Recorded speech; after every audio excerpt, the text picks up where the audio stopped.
Chapter 1533.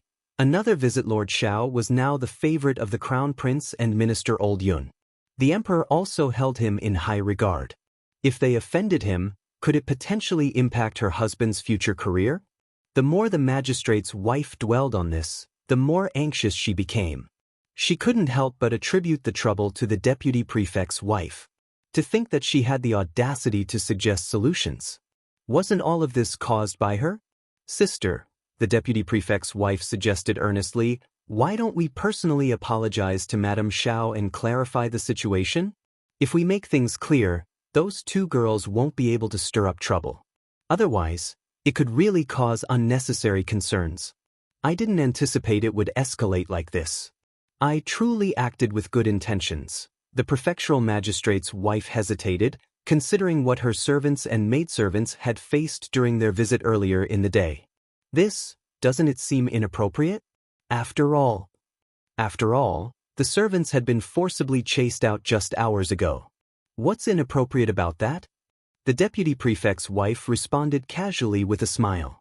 Madame Shao is just suffering from a cold, not a serious illness. She has seen the doctor, taken medicine, and rested for quite some time. She must have woken up by now, right? We're visiting her with good intentions, just to meet, talk, and convey our concern. It's not like we're doing anything else.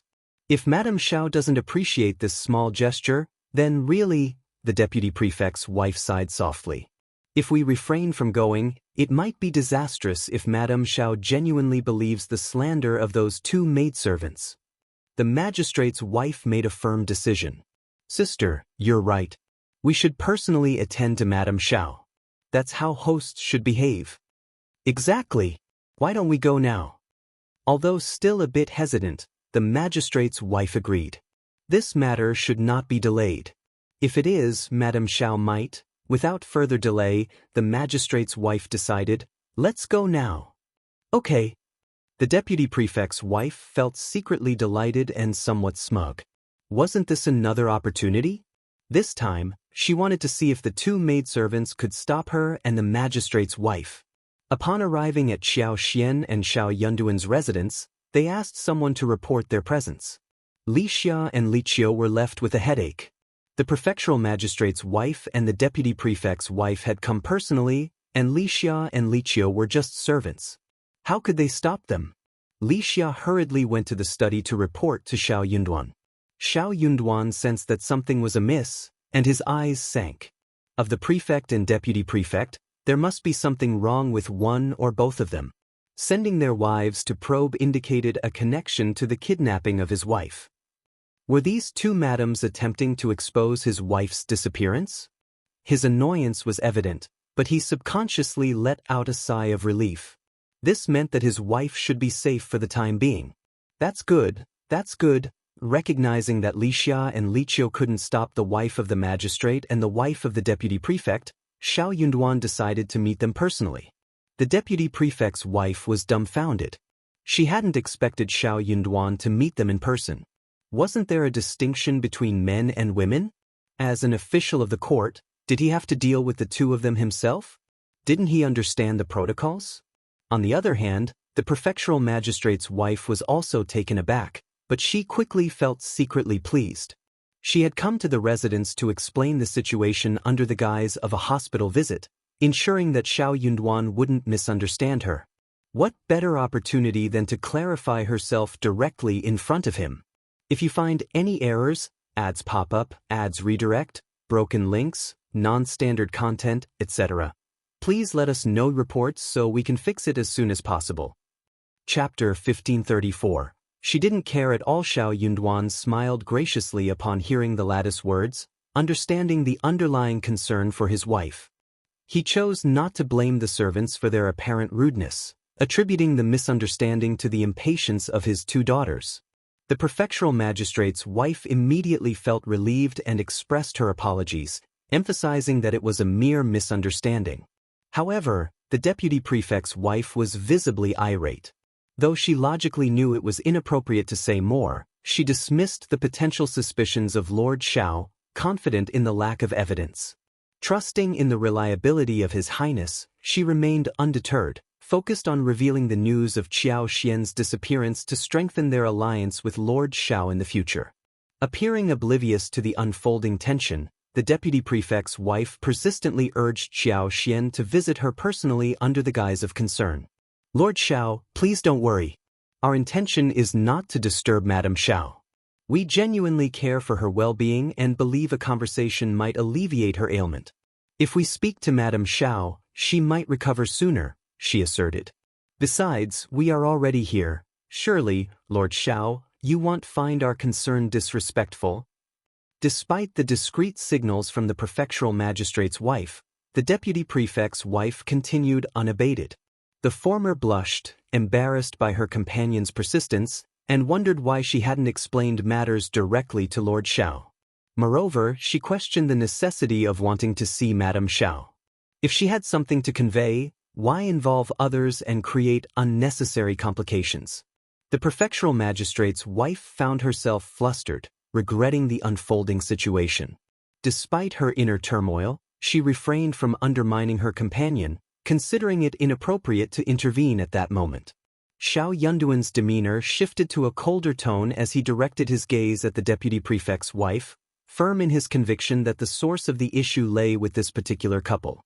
Internally scolding Shao Yunduan for his perceived lack of gentlemanly conduct, the deputy prefect's wife put on a false smile and questioned, "Lord Shao, surely you won't endorse this, will you? Is Madame Shao unwell, or is she not even present at the inn?" The prefectural magistrate's wife, visibly taken aback, interjected, her face turning even redder. "Sister, what on earth are you talking about?" Undeterred, the deputy prefect's wife maintained her composure and pressed on aggressively, "Lord Shao, have we hit the mark? Is Madame Shao truly absent from the courier station? What has transpired? Is she missing? Lord Shao, don't evade the truth. Will you allow us to enter? Madame Shao's disappearance is a grave matter. Lord Shao, concealing it won't serve anyone. If we don't locate Madame Shao promptly, it could lead to serious consequences. Her mishap occurred in Yenzhou City, and we cannot shirk our responsibilities." Speaking rapidly and with a sense of urgency, the deputy prefect's wife presented her conjecture with confidence that bordered on certainty. The prefectural magistrate's wife and the onlookers were left dumbfounded, their wide-eyed expressions betraying a strange inclination to believe the deputy prefect's wife, despite the lack of evidence. The prefectural magistrate's wife hesitated, her heart racing, yet she refrained from uttering a word. Shao Yunduan's expression grew colder. "Madame Qin, have you concluded? My wife is recuperating in the bedroom. Madame Qin, I must say you're overstepping boundaries here, aren't you? If you find any errors, ads pop up, ads redirect, broken links, non-standard content, etc. Please let us know reports so we can fix it as soon as possible." Chapter 1535. Fire. The deputy prefect's wife adopted an assertive stance, lifting the corners of her eyes as she remarked, "Is that so? But I have my doubts. Since you're so confident, let us see Madame Shao. A brief glimpse, we promise. We'll be as silent as mice, not a disturbance. Lord Shao, do you have the courage?" "Lord Shao, forgive my bluntness.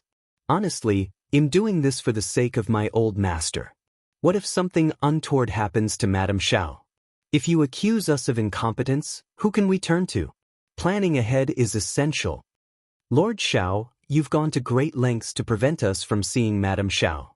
It's hard for us to trust your assurances." Shao Yunduan sneered. "My wife is well, I don't need your validation. Kindly depart.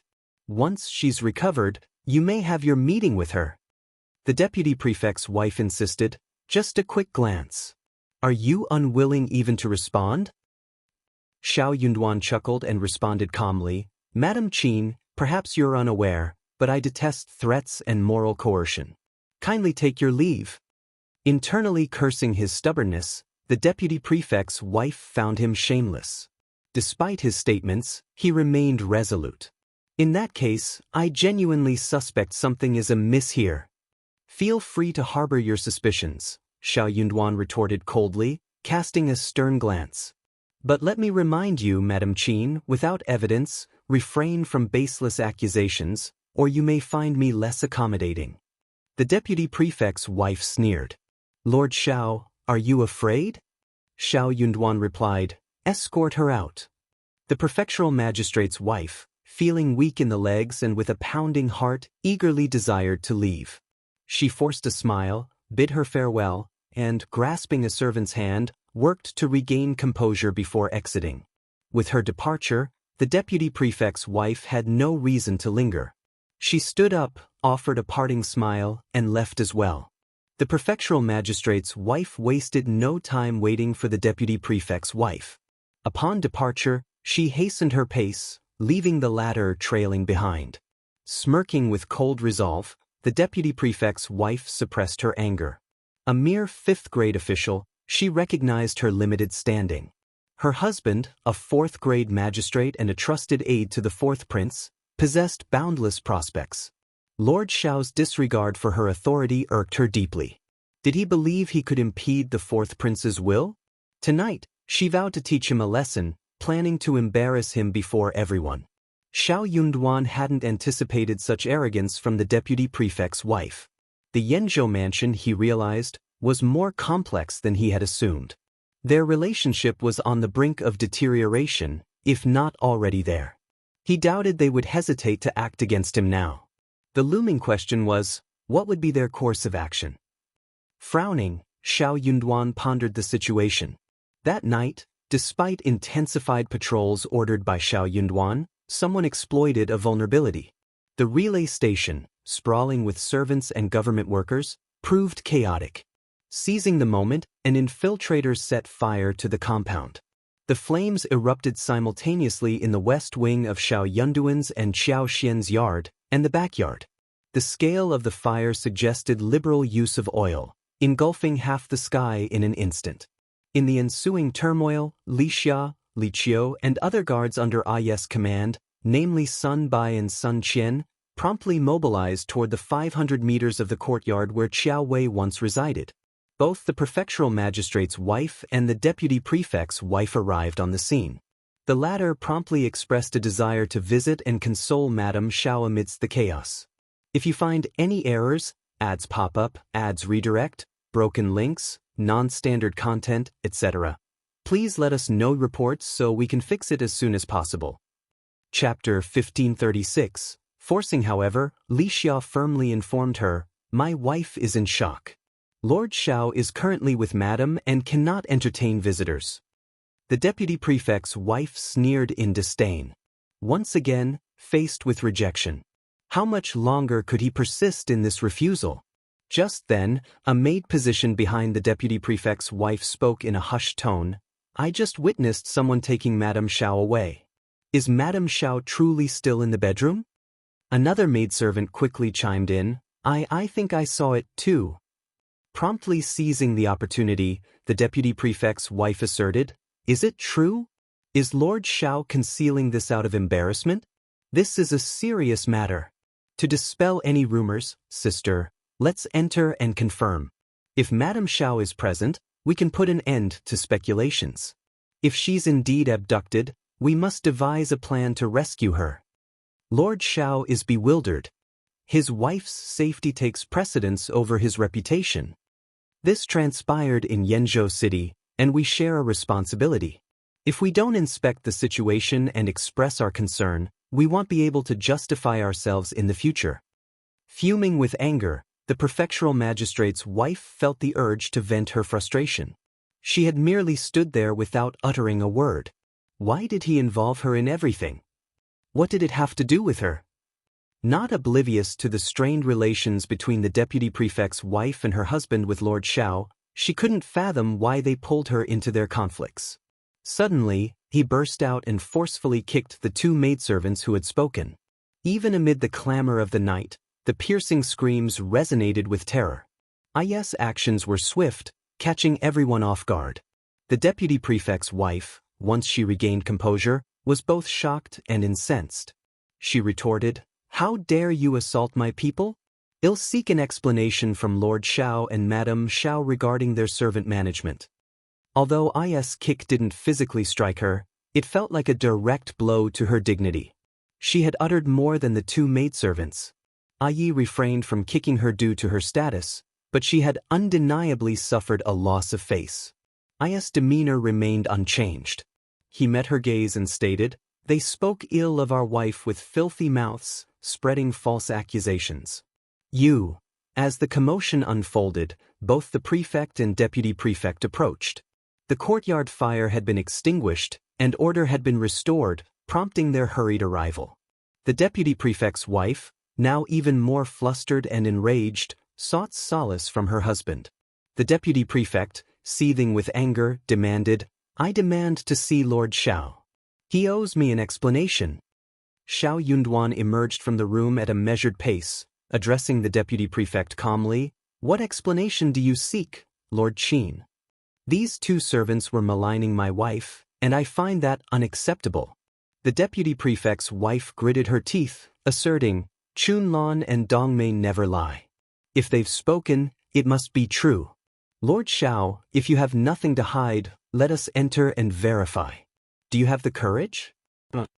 "Lord Shao, are you afraid this scandal will tarnish your reputation? Yet, this incident occurred in Yenzhou. Both my old master and the magistrate share responsibility. It's only right to swiftly address the issue. Lord Shao, by concealing it, aren't you jeopardizing us? I'm genuinely concerned. Lord Shao, do you dare to let us in for a closer look?" A cloud of suspicion settled over the onlookers as they exchanged glances. "If you find any errors, ads pop up, ads redirect, broken links, non-standard content, etc., please let us know reports so we can fix it as soon as possible." Chapter 1537. Suspicion. A subtle shift in everyone's gaze hinted at their growing uncertainty. Was it possible that Madame Shao had indeed disappeared?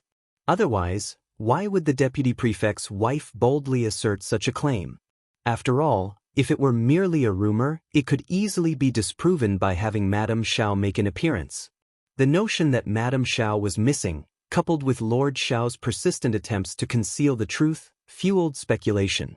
The deputy prefect's wife's forceful demand for an explanation only added to the perplexity. Imaginations ran rampant. Lord Shao had reasons to keep it under wraps. If Madame Shao were truly taken away, the impact on his reputation would be disastrous. It wasn't just about public image, it touched on the core of his identity as a husband. The potential ridicule and betrayal he might face could strip away his dignity, leaving him with no face to show. For him, the damage to his reputation could jeopardize his future prospects. It made sense for him to do everything in his power to keep the situation hidden. Some speculated that, in a few days, news of Madame Shao's recovery might be released, and later, perhaps, a grim prognosis of her impending demise. In the midst of these speculations, the deputy prefect's wife, seemingly acting out of kindness, positioned herself as a champion of justice for her newfound sister, Madame Shao. Most people bought into this narrative, while a few remained puzzled and unsure. Whispers and suspicions surged like a tidal wave, casting a variety of scrutinizing glances, both open and covert, upon Shao Yunduan. The deputy prefect's wife, casting a glance at Shao Yunduan's impassive expression, reveled in her inner satisfaction.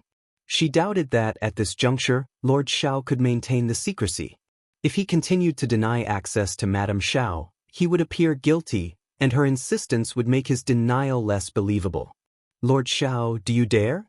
The deputy prefect's wife sneered. "Do you have the courage to allow us to check if Madame Shao is in her room right now? I confidently assert that she isn't. If I'm wrong, I'll kowtow and apologize to you. Will you answer me, Lord Shao?" Gasps echoed around them, leaving everyone bewildered. The deputy prefect's wife's apparent concern for Madame Shao struck the onlookers. Her unwavering certainty suggested a genuine belief that Madame Shao might truly be missing. Surprisingly, Lord Shao seemed callous, prioritizing his personal desires, reputation, and dignity over his wife's well-being. His lack of urgency portrayed a cold and selfish nature, shattering the illusion of his deep love. Perhaps, the earlier displays of affection were nothing more than an act, a well-crafted facade to garner attention and build a reputation. The deputy prefect, unable to remain silent any longer, spoke with hesitation. "Lord Shao, if Madame Shao is indeed missing, Please inform us so we can assist. Otherwise, if any harm befalls Madame Shao, the responsibility will be unbearable. Shao Yunduan retorted coldly, you need not concern yourself with responsibility. Moreover, I detest coercion, and I won't permit anyone to disturb my wife. After tonight's fright, she has finally fallen asleep. Madame Qian, what is your true intention? The deputy prefect's wife sneered, I doubt you would dare to take any action. If you find any errors, ads pop up, ads redirect, broken links, non-standard content, etc., please let us know reports so we can fix it as soon as possible. Chapter 1538, Hoaxed. Shao Yunduan asserted, I have no intention of arguing with you. The deputy prefect's wife, seething with anger, retorted, Madame Shao must have disappeared. Lord Shao, you are heartless. Shao Yunduan sneered and wore a disdainful expression, choosing not to engage further with her. Bafflement spread among the onlookers. Well, if the deputy prefect's wife is so convinced, maybe there's some truth to it. Indeed. Why resist letting people in? Opening the door would settle everything. Unexpected turn of events. Sight. Human emotions are fickle. Now that Lord Shao is on the rise, he's naturally different. He truly has the audacity to. The deputy prefect's wife must share a close bond with Madame Shao. It's fortunate she exposed the truth. Why would Madame Shao be abducted? Yes. Could it be? The deputy prefect's wife grew even more self-assured. Lord Shao, the truth always prevails. There's no hiding it. What good does it do to deceive yourself? Nobody here is a fool. Shao Yunduan responded icily, I'll reiterate, my wife has been perfectly well. If anyone dares to spread baseless rumors, I won't hesitate to respond firmly. Numerous witnesses have seen nothing amiss, yet the two maids by your side claim otherwise. It's intriguing. I'm curious to know what my wife has done to incur your wrath, leading to this attempt to slander her and tarnish her reputation. It's absurd that I should have to prove my innocence regarding the word of two maids in your company, Madame Qian. If I were to comply with such a ludicrous charade, what would become of my wife and me? Madame Qian, are you attempting to coerce an official of the imperial court based on the testimony of two lowly maidservants? Do you consider yourself worthy? Who do you think you are? You. If someone casually uttered a few words and claimed to have seen someone enter your courtyard in the middle of the night, would you readily allow a search? Nonsense. The deputy prefect's wife seethed. Lord Shao, as an official of the imperial court, kindly choose your words wisely. Do you know how to be cautious with your words? Shao Yunduan sneered. I thought you were incapable of such discretion. Whispers resumed among the onlookers, this time casting suspicion on the deputy prefect's wife. Indeed, it was merely the testimony of two maids, and yet the deputy prefect's wife displayed unwavering certainty and uttered aggressive remarks. How could Lord Shao not be provoked? As he had pointed out, how could he and his wife establish their innocence solely on the words of two maidservants? Even an ordinary person would feel deeply humiliated by such an accusation, let alone an official of the imperial court like Lord Shao. If Lord Shao acquiesced to the deputy prefect's wife, he would forfeit all his dignity. Being caught in the narrative woven by the two maidservants would become a blemish on his reputation. The deputy prefect's wife, enraged, felt a surge of frustration. She had seemingly gained the upper hand and pushed Shao Yunduan into a corner, only to find him shamelessly shifting the blame. Despite the deputy prefect's wife's furious and indignant protests, insisting, Do you dare? Do you dare let me in to see? And accusing, You don't dare, so you must be guilty. Shao Yunduan remained indifferent.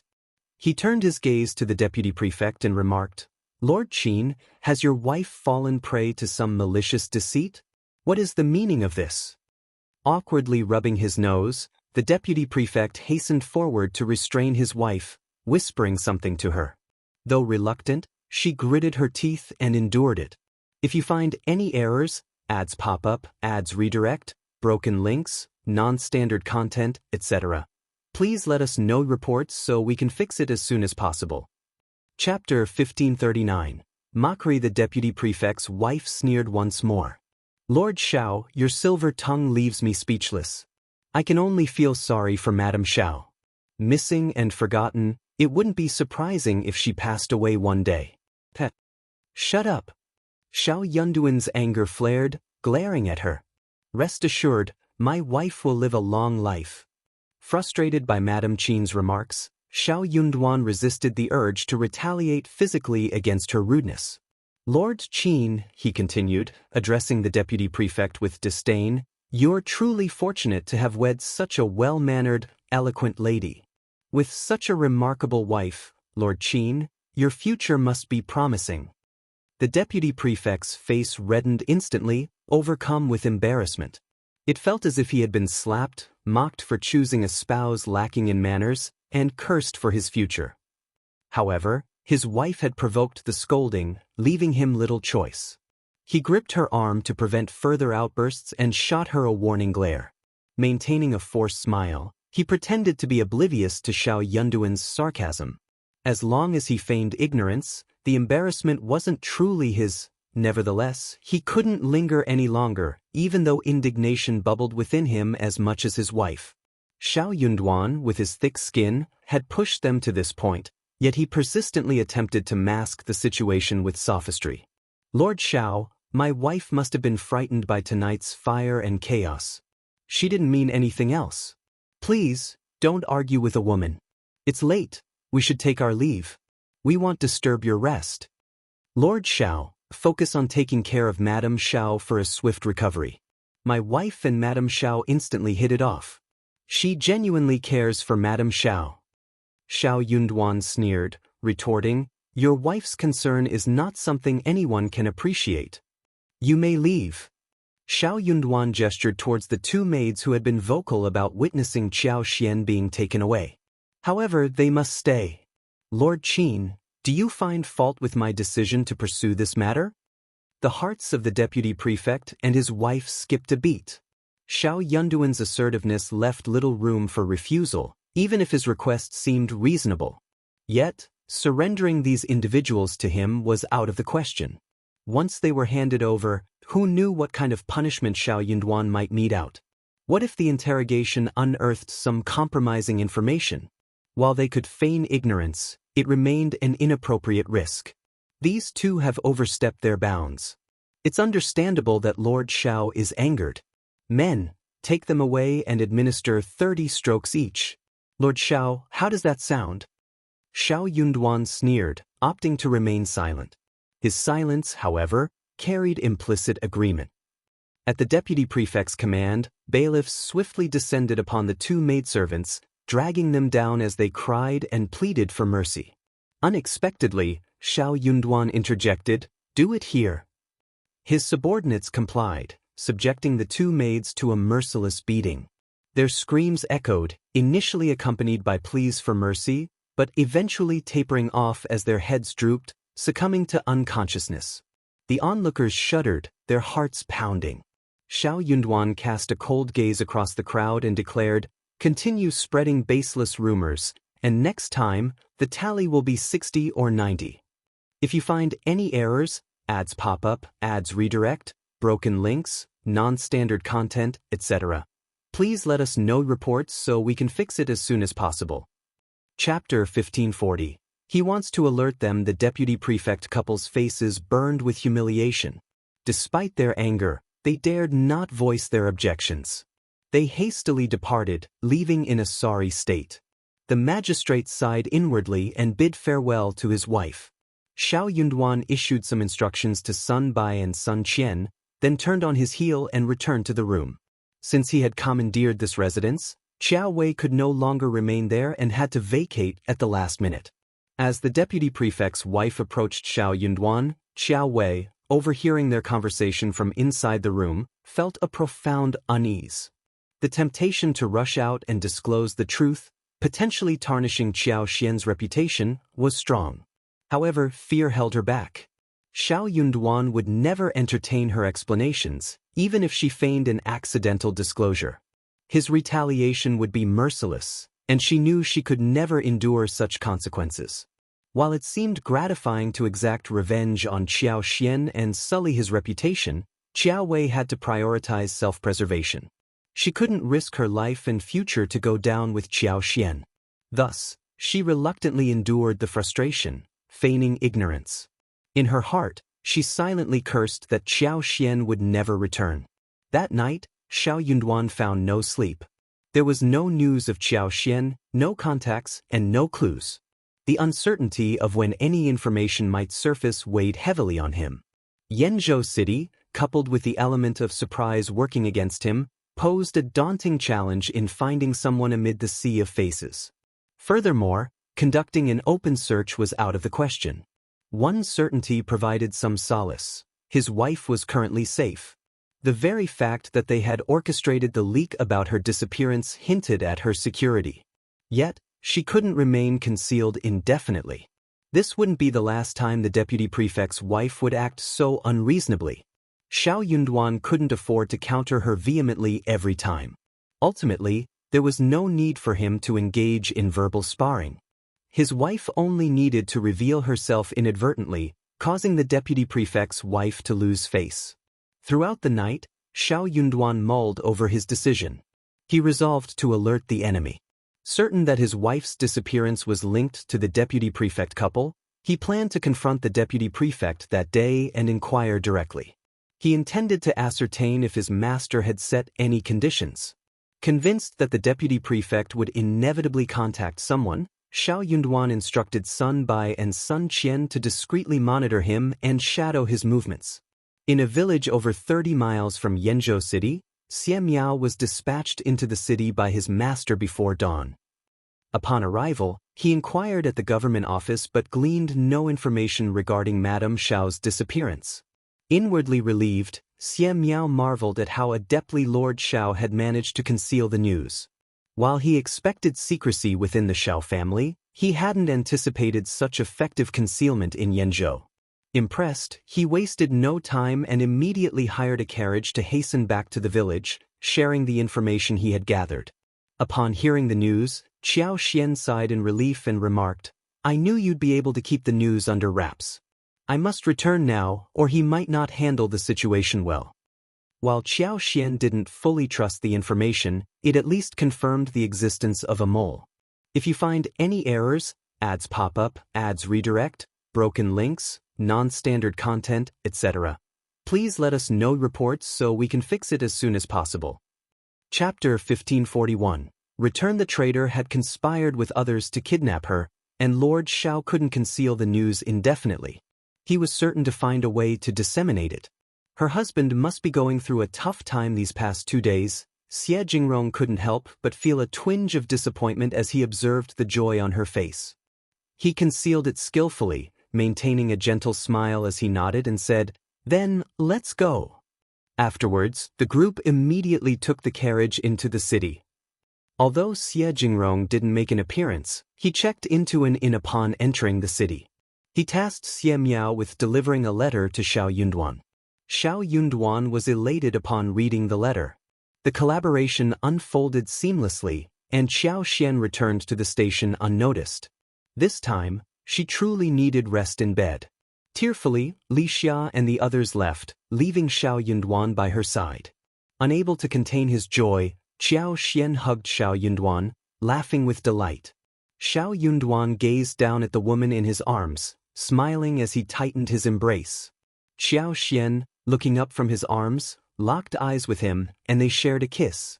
Suppressed emotions, restrained composure, nights filled with restlessness and fear, intense longing, every emotion blended and erupted simultaneously. It was a tsunami, a volcanic eruption, and a fierce wind. They kissed until parting seemed impossible. Xiao Xian whimpered, feeling almost suffocated by the man's passion, yet she found solace and security in the suffocation. "I'm sorry." After the kiss, Xiao Yunduan held her soft waist tightly with one hand, the other on her shoulder. He lowered his head and said hoarsely, "I'm sorry." Warmth filled Xiao Xian's heart, a sense of being cherished. She pursed her lips. "It's not your fault. We didn't anticipate those people being so cunning." Xiao Xian didn't hold Xiao Yunduan responsible for the incident. If blame were to be assigned, it should fall on the East Palace, the source of the trouble. She and Xiao Yunduan were mere pawns in the East Palace's power play against her brothers. Despite this, Xiao only pondered on it briefly and chose not to dwell on the matter. Having committed to this path, they naturally had to continue down it. A steely glint appeared in Xiao Yunduan's eyes. Gritting his teeth, he declared, "I won't let this go when we return to the capital. Just wait and see." Taking a couple of steps back, he assessed her. "Wife, are you frightened? You must have endured a lot. I'll ask Li Xia and the others to bring some food over. Have a meal, take a bath, and get some rest. They'll be by your side. We can discuss other matters later." Having returned to the city early in the morning, Xiaoxian's stomach growled, and fatigue set in. A good meal, a hot bath, and some sleep sounded like a perfect plan. She didn't refuse and nodded with a smile. "I'll let you know when I wake up." Xiao Yunduan smiled, squeezed her hand, and guided her to sit down. "Wait here, I'll go fetch them." When Xiaoxian awoke, it was already past noon, and Xiao Yunduan had stayed with her. Opening her eyes slowly, she seemed languid. Spotting her beloved by her side, a sweetness filled Xiaoxian's heart, and she nuzzled against Xiao Yunduan. Xiao Yunduan lowered his head, planting kisses on her forehead, nose, and cheeks. He gently stroked her hair and smiled. "You're awake. If you find any errors, ads pop up, ads redirect, broken links, non-standard content, etc., please let us know reports so we can fix it as soon as possible." Chapter 1542. What a lively show, ugh. The two of them embraced for a while before settling against the headboard, holding each other close. Xiao Yunduan, cautious and hesitant, was careful not to frighten his wife. He tactfully asked about her well-being, expressing concern repeatedly. The mere thought of Xiaoxian enduring the past 2 days and nights made him want to eliminate the fourth prince. Xiaoxian, sensing his worry, reassured him. She mentioned that she had figured out they took her as a bargaining chip to pressure him. Though initially scared and unsure of the situation, she became fine afterward. She even attempted an escape but was rescued by Xie Jingrong and his servant. They exchanged stories and comforted each other for a considerable time. Relieved to see her in good spirits, Xiao Yunduan noticed the brightness in her eyes and her radiant smile. She wasn't hiding or frightened in his embrace. As they discussed the events at the inn, Xiao Yunduan sneered, revealing all the details to Xiaoxian. Hearing this, Xiaoxian became furious. "It seems the mole is indeed the deputy prefect and his wife. I had my suspicions about Madame Qin, and they must have leaked the news to humiliate you and tarnish my reputation. They are utterly malicious." The kidnapping of a young family member of an official for a night was a stain that couldn't be easily erased. She suddenly smiled, looking up at Xiao Yunduan. "If I didn't return, what would you do if the deputy prefect's wife kept pestering you?" Xiao Yunduan replied, "It doesn't matter who comes. But it will make you look guilty." "So what?" Xiao Yunduan snorted. "As long as I don't admit it and don't allow it, no one will dare to intrude. If anyone dares to spread rumors, I'll set an example. If you're not afraid, let them spread it." Xiaoxian couldn't contain her laughter and sighed, "Thank goodness I'm back." Xiao Yunduan smiled gently. "Indeed you're back. You're irreplaceable truly." The couple exchanged grins. Had Xiaoxian not returned, Xiao Yunduan would have had no choice but to employ secretive means to locate her and vehemently deny any allegations, regardless of what others might say. Refusing to admit to anything, even in the face of skepticism and the deputy prefect's wife's aggression, became his strategy. If rumors spread, and they couldn't touch her, they wouldn't dare to touch others either. Furthermore, they could compel the magistrate and deputy prefect to punish severely whoever propagated the rumors. It wasn't the ideal plan, just a desperate measure, and who knew how long it would take. But now she was back. "Madame Qin seems so certain I'm not here," Xiaoxian sneered. "I think I'll invite her to come and see for herself." Since she was so friendly, so concerned, and claimed to be familiar at first sight, she should express her gratitude, right? Xiao Yunduan's eyes gleamed, understanding that his wife's invitation to Madame Qin wasn't merely for herself. He smiled with interest. "Wife, what's your plan?" If you find any errors, ads pop up, ads redirect, broken links, non-standard content, etc., please let us know reports so we can fix it as soon as possible. Chapter 1543. Do you have a choice? Xianxia blinked, smiled at him, and chuckled. Let Xiao Wei handle it, of course. Xianxia felt no guilt whatsoever about involving Xiao Wei. Shao Yunduan agreed with a smile, showing no concern for Xiao Wei. When Xiao Wei was summoned, she still felt uneasy, fearing another interrogation from Shao Yunduan. She genuinely knew nothing about the situation. However, to her surprise, it wasn't Shao Yunduan who entered but Xianxia. Xiao Wei was dumbfounded. She exclaimed, "It's you!" Xianxia burst into laughter and blinked. "Certainly it's me. I've been recovering and am well now." Xiao Wei, how shameless! Aren't you aware if you were kidnapped in the past 2 days? But she didn't dare voice her thoughts. She knew it would be futile and might even lead to scolding. "Why did you call me here?" Observing that Xianxia appeared fine, full of energy and well-dressed, it was evident that Shao Yunduan hadn't criticized her upon her return. Otherwise, she wouldn't look so lively. This left Xiao Wei deeply disappointed and unhappy. Unable to change the situation, she consoled herself with the idea that what someone doesn't know or see can't hurt them, right? Xianxia smiled. "I have a small favor to ask." Hearing Xianxia's request, Xiao Wei was so angered that she laughed. "You want me to do such a thing? You're using me." Xianxia gave her a measured look and spoke deliberately. "Consider yourself fortunate that you're still of use to me. Without my protection, you'd be dead by now."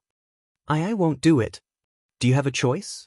Xiao Wei, do you believe you have the privilege to refuse me? Let me pose a hypothetical scenario. If you were so ill that you couldn't leave your bed and needed time to recuperate here, what do you think would happen if news of our return reached the capital first? Xiao Wei's face paled, and fear flickered in her eyes. I can make it happen. Leaning forward, Xianxia fixed her with a piercing gaze. She sneered, "I won't feel a shred of guilt, regardless of how you torment me. Even divine judgment wouldn't hold me accountable. Don't you agree?"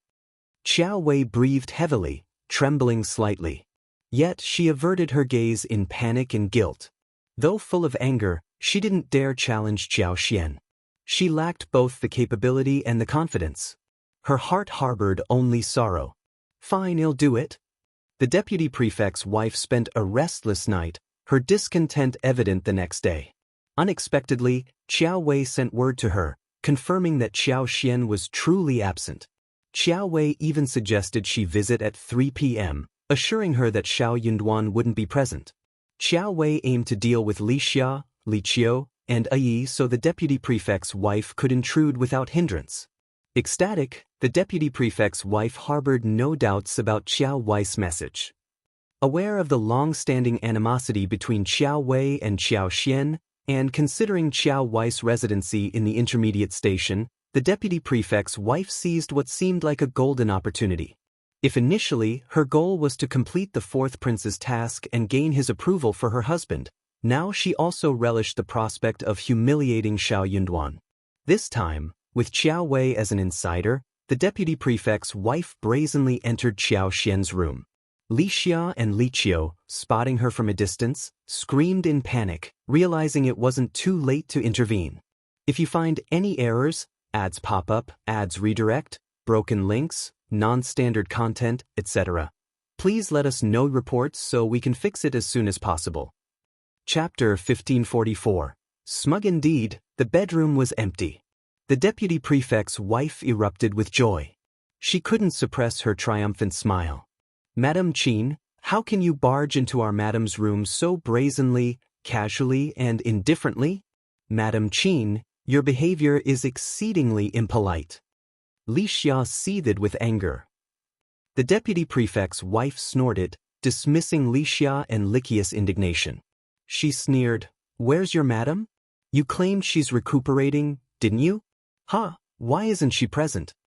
Li Qiu also sneered. "Do we need your permission to update you on our madam's activities?"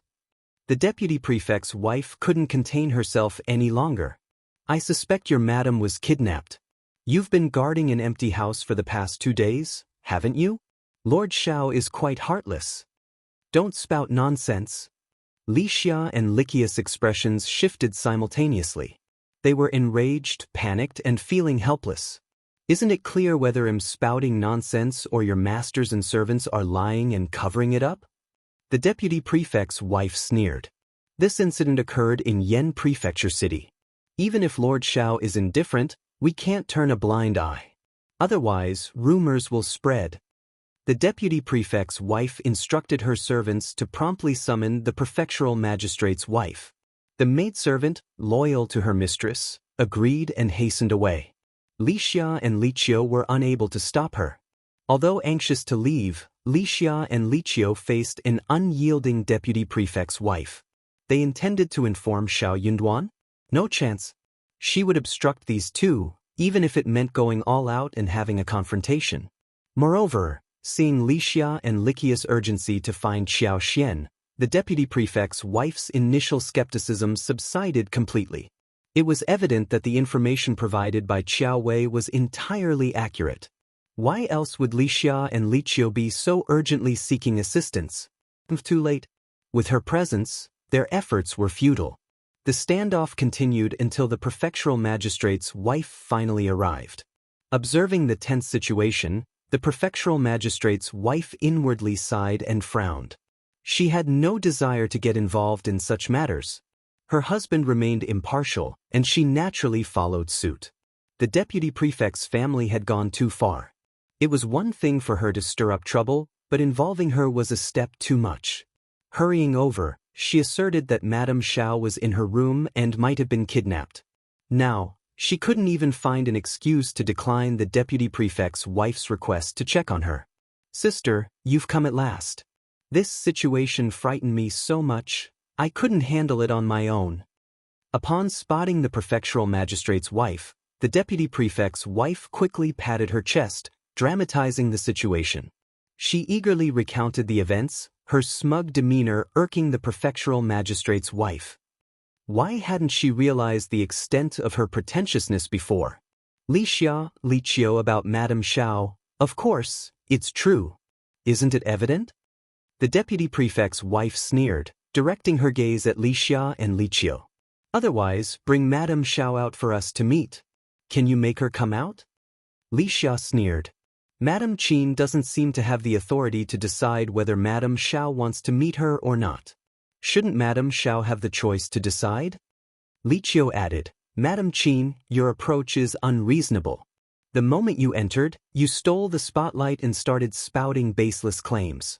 Our madam is perfectly fine at the intermediate station, but you refuse to believe us. If you find any errors, ads pop up, ads redirect, broken links, non-standard content, etc., please let us know reports so we can fix it as soon as possible. Chapter 1545. Forcing the deputy prefect's wife sneered, Who can't talk big? Where's the evidence? It's our family's affair where our madam is. Since when do we need to prove it to the deputy prefect's wife? What the deputy prefect's wife is saying is truly amusing. That's correct. Just last night, our lord severely reprimanded the two maidservants beside Madame Qin for spreading baseless rumors. Madame Qin, you witnessed it yourself. But it's only been a night, and you've already forgotten. You're the one spouting baseless claims. The deputy prefect's wife, humiliated, erupted in anger. Madame Shao's disappearance is a serious matter. If you conceal it like this and someone ends up harmed, don't blame us and our old master. We won't be able to justify ourselves then. At a time like this, when it's a matter of life and death, you're still in denial. Did Lord Shao instruct you to act this way? Lord Shao is truly heartless. Our lord and madam share a deep bond. What could you possibly understand? It's absurd and comical for such words to reach our lord. That's right. Our lord doesn't even have a concubine. Not many men in the world can claim that. Madame Qin, uttering such remarks is truly ludicrous. Enraged, the deputy prefect's wife turned to the prefectural magistrate's wife. Sister, say something. It's too degrading not to argue with these two maidservants. The prefectural magistrate's wife felt a headache coming on. She had no desire to intervene. Ladies, is Madame Shao at the inn? Indeed. Then bring her out. Our madam can decide for herself. She hasn't fully recovered and is taking a stroll in the backyard. We don't dare to disturb her. Lord has instructed us not to disrupt her peace. Excuses, all excuses. We speak the truth as sisters. The deputy prefect's wife was on the brink of exploding with anger. She sneered, saying, "Who would believe your version of the truth?" Xianxia retorted, "Why won't you believe us?" The prefectural magistrate's wife had no desire to get involved and wished to feign ignorance. She didn't want to be present at all. As long as she wasn't around, it didn't matter if they caused a commotion. Smiling, she tried to persuade the deputy prefect's wife, "Perhaps Madame Shao is genuinely taking a walk in the backyard? If there's nothing else, let's leave first." This is undoubtedly a lie. The deputy prefect's wife, about to explode with anger, declared, "Didn't I instruct her to stay in bed and recuperate? She's not here at all. We've come this far, yet you persist in lying through your teeth." Xianxia argued, "It's evident that you're the one causing a scene. What if you're wrong? What will you do then?" Madame Qian sneered, "If I'm wrong, I'll kneel down and kowtow 3 times to your madam to apologize. Then, I'll kowtow to you and your sister to apologize. Now, can you invite her out? If she's genuinely here, why hide behind the curtain?" Xianxia entered slowly, holding Miamian's hand, and said calmly, "Madame Qian, your statements are quite intriguing." A sudden hush fell over the room. All eyes turned to Xianxia, and gasps filled the air. The prefectural magistrate's wife was overjoyed and finally felt a sense of relief. "Madame Shao, have you recovered? Congratulations." Truth be told, she didn't want any trouble in Yenzhou City. Smoothly sending her away would be ideal. This was excellent. However, the deputy prefect's wife widened her eyes as if she had seen a ghost. If you find any errors, ads pop up, ads redirect, broken links, non-standard content, etc., please let us know reports so we can fix it as soon as possible." Chapter 1546, She's really here, what about me? Xianxia showed no intention of mercy. She spoke with a half-smile, "Do you not recognize me, Madame Qian? Why don't you take a closer look at me?" The deputy prefect's wife swayed and moved her lips, but no words came out. Xianxia advanced, saying, "Madame Qian has been causing a commotion, insisting that I was missing. At that time, I wasn't feeling well, so I dismissed it with a laugh. But Madame Qian, your actions are becoming increasingly absurd. Do I have a grudge against you? Have we ever offended you, prompting you to spread rumors and slander me?" The deputy prefect's wife was flustered. It's Miss Xiao. She was the one who told me that you were missing." "Yes, it's her." Xianxia smiled. "What a joke. Let's not even discuss the truth of that claim. Are you devoid of reason? Can you not think for yourself? You believe whatever others say? Then why not heed what my husband has said?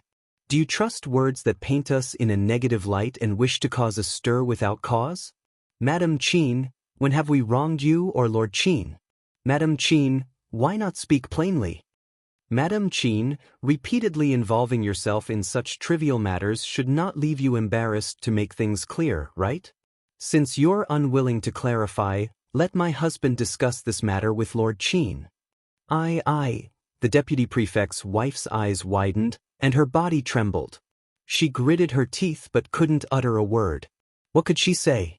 Xianxia's words left her speechless. Ignoring her, Xianxia instructed Mian, "Tell him to summon our old master, Mr. Qian, and the magistrate here." The deputy prefect's wife's vision darkened, and she glanced at the prefectural magistrate's wife in panic. The prefectural magistrate's wife had already lowered her eyes, appearing lost in thought. She would not intervene, absolutely not. She saw and heard nothing. And Miss Xiao. The deputy prefect's wife gritted her teeth. "Summon Miss Xiao as well." Xianxia sneered. "Go ahead, Madame Qian won't relent until she provides us with an explanation." Shortly after, Shao Yunduan, the deputy prefect, and the magistrate arrived. With everyone present, Qiao Wei, who arrived late, heard the news of Xiaoxian's improving condition. Sun Bai and the others breathed a collective sigh of relief. Upon realizing that Xiao Wei intended to confront her, the deputy prefect's wife initially felt a twinge of guilt. However, when she noticed Xiao Wei's defiant stance, her guilt transformed into anger. Xiao Wei defiantly stuck out her chest, unafraid. She shot a provocative glance at the deputy prefect's wife. What did she have to fear? The deputy prefect's wife lacked any evidence. As long as she maintained her denial, what could the deputy prefect's wife do? After all, one couldn't blame others for being gullible and naive, right? Miss Qiao, why did you lie to me? What is your motive? So, you're manipulating me like a pawn and deceiving me. The deputy prefect's wife erupted in fury, shouting immediately. Xiao Wei's complexion paled slightly. She bit her lip and denied, I don't know what you're talking about. I have no connection with you. What lies have I told you, Madam Qin? Xiao Xian and Shao Yunduan hadn't allowed Xiao Wei unrestricted movement. It was as if she was under house arrest. She hadn't had any private encounters with the deputy prefect's wife. These statements made it nearly impossible for anyone to doubt her. If you find any errors, ads pop up, ads redirect, broken links, non-standard content, etc., please let us know reports so we can fix it as soon as possible. Chapter 1547. Who are you humiliating? The deputy prefect's wife was furious. You're shamelessly telling lies, bald-faced lies, lying through your teeth. Well, Miss Qiao. Xiao Wei retorted, don't you, the deputy prefect's wife, excel at distorting the truth, telling shameless lies, lying through your teeth? I wouldn't dare to compare myself with you. You. Miss Qiao is absolutely correct. Xiao Xian added sarcastically. In the art of bald-faced lies and lying through one's teeth, no one surpasses the deputy prefect's wife. The deputy prefect's wife was seething with anger, her vision darkening, but she couldn't come up with a retort. Persistently claiming that Xiao Xian had been abducted was a prime example of distorting the truth, telling bald-faced lies, and lying through one's teeth. Apart from swallowing her anger and accepting the situation, what else could she do? The deputy prefect cleared his throat awkwardly, covering his mouth with his fist. The deputy prefect's wife glared at the deputy prefect and the prefect, complaining, Old master, Lord, you must believe me. How could I lie? Xiao Xian chimed in, mocking her further. Indeed, Madam Qin never lies. She merely excels in concocting falsehoods and slandering others.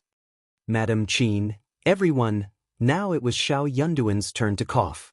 He exchanged a smile with Xiao Xian, feeling a deep sense of satisfaction. It wasn't appropriate for him to personally address Madam Qin, as it would be too degrading.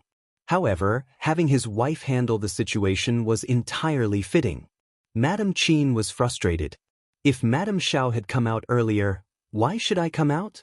What if I choose not to? Hasn't my husband made it abundantly clear?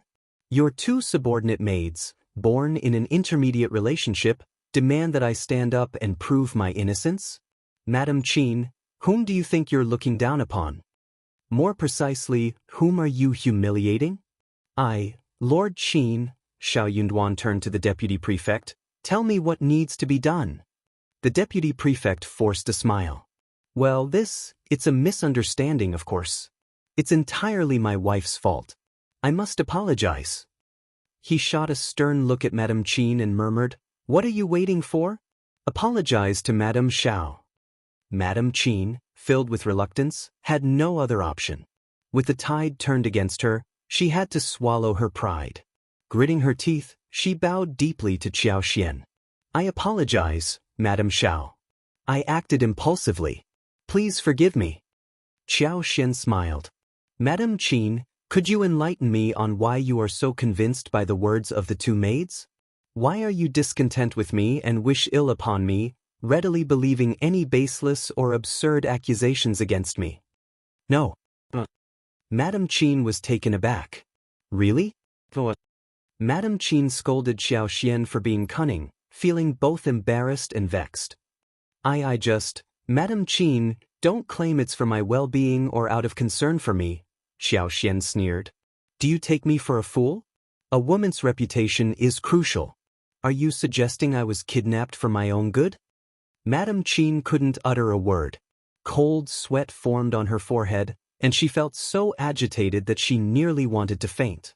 The prefectural magistrate's wife sat upright, her head slightly lowered, holding a handkerchief in her hands, feeling embarrassed on Madame Qian's behalf. But who was to blame? She brought this upon herself. Madame Shao was a genuinely kind person. If Madame Qian hadn't gone too far, she wouldn't have had to endure such rudeness. If you find any errors, ads pop up, ads redirect, broken links, non-standard content, etc., please let us know reports so we can fix it as soon as possible. Chapter 1548. Embarrassed observing this, the deputy prefect's countenance broke into an ingratiating smile.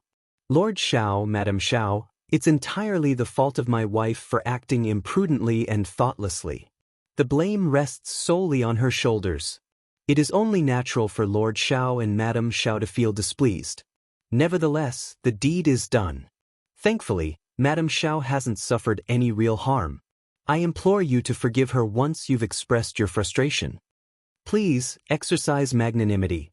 The deputy prefect rose to his feet, bowing deferentially to Shao Yunduan and Xianxia. Madame Qian couldn't suppress a soft sob as she delicately wiped her eyes with her hand. Genuine tears streamed down her face. She felt a mixture of shame, anger, and regret for her old master. How could she allow him to debase himself in this manner? Shao Yunduan spoke with composure. Your wife's conduct is indeed inappropriate. Since Lord Qian has addressed the matter, I shall refrain from further comment. Xianxia sneered. Didn't you assert that you would kowtow to me and my two maids if I weren't taken away? Madame Qian, your confidence is truly astonishing. I'm curious where you derive such assurance. A moment of stunned silence enveloped everyone. Madame Qian's face reddened, and her mind reeled in shock. Embarrassment engulfed her. Too humiliating. The deputy prefect shot her a sidelong glance. When had she become so audacious? How could she utter such statements so casually? Madame Qian hid her face behind a handkerchief, intensifying her sobs. She longed to dismantle Qiao Wei piece by piece. If only she hadn't spread that false information, he wouldn't find himself in this predicament. It was all her doing. Yet, lacking evidence and appearing as though Xianxia had conspired against her, she had no recourse but to acknowledge her misfortune. What else could she do except admit she was unlucky? Xianxia, maintaining his composure, remarked, Madame Qian, while your confidence is commendable, my maid and I have no desire for you to kowtow to us. As the wife of the deputy prefect, I believe some courtesy is in order. I've always been magnanimous and cannot tolerate unnecessary complications. Madame Qian experienced throbbing pain in her chest and ribs, leaving her feeling lightheaded and infuriated. Why didn't she just faint? The deputy prefect, too, was flustered, his thoughts in disarray. Shao Yunduan interjected with a chuckle, let's not dwell on this. As my wife has suggested, let bygones be bygones. We depart the day after tomorrow. Kindly ensure our peace for the next 2 days.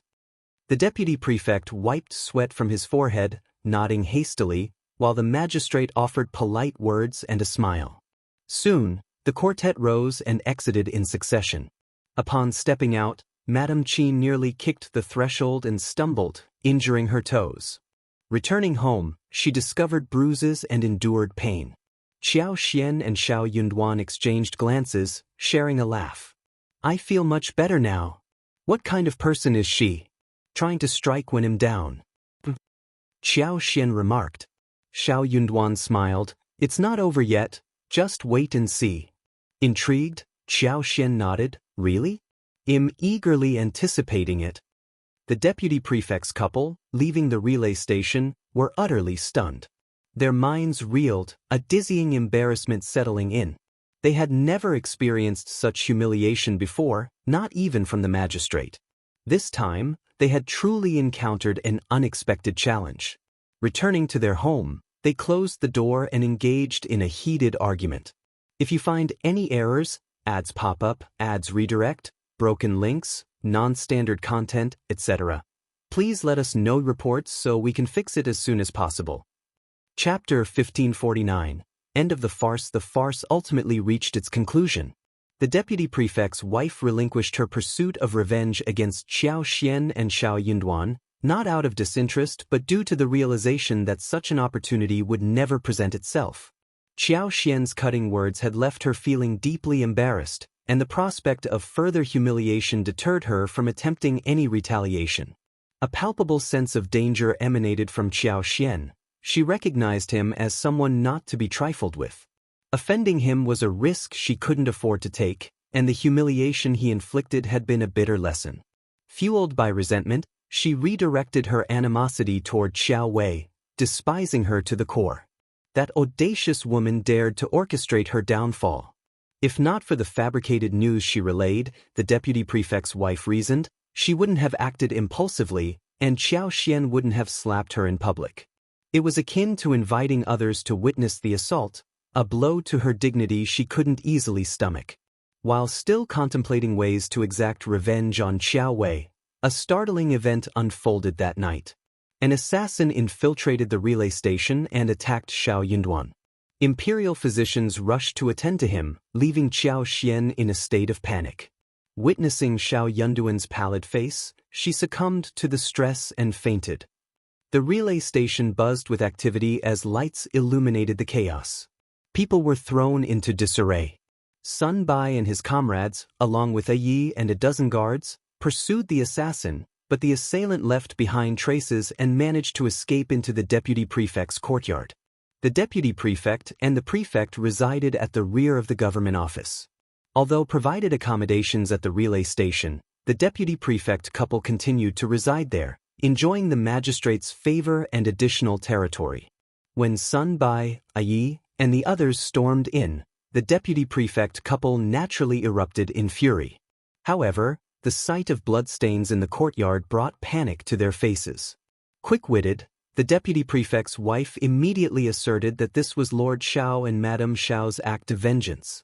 According to her narrative, they must have orchestrated a covert plot to smear the courtyard with bloodstains and then frame them. Enraged by these allegations, Sun Bai, Yi, and the others vehemently responded.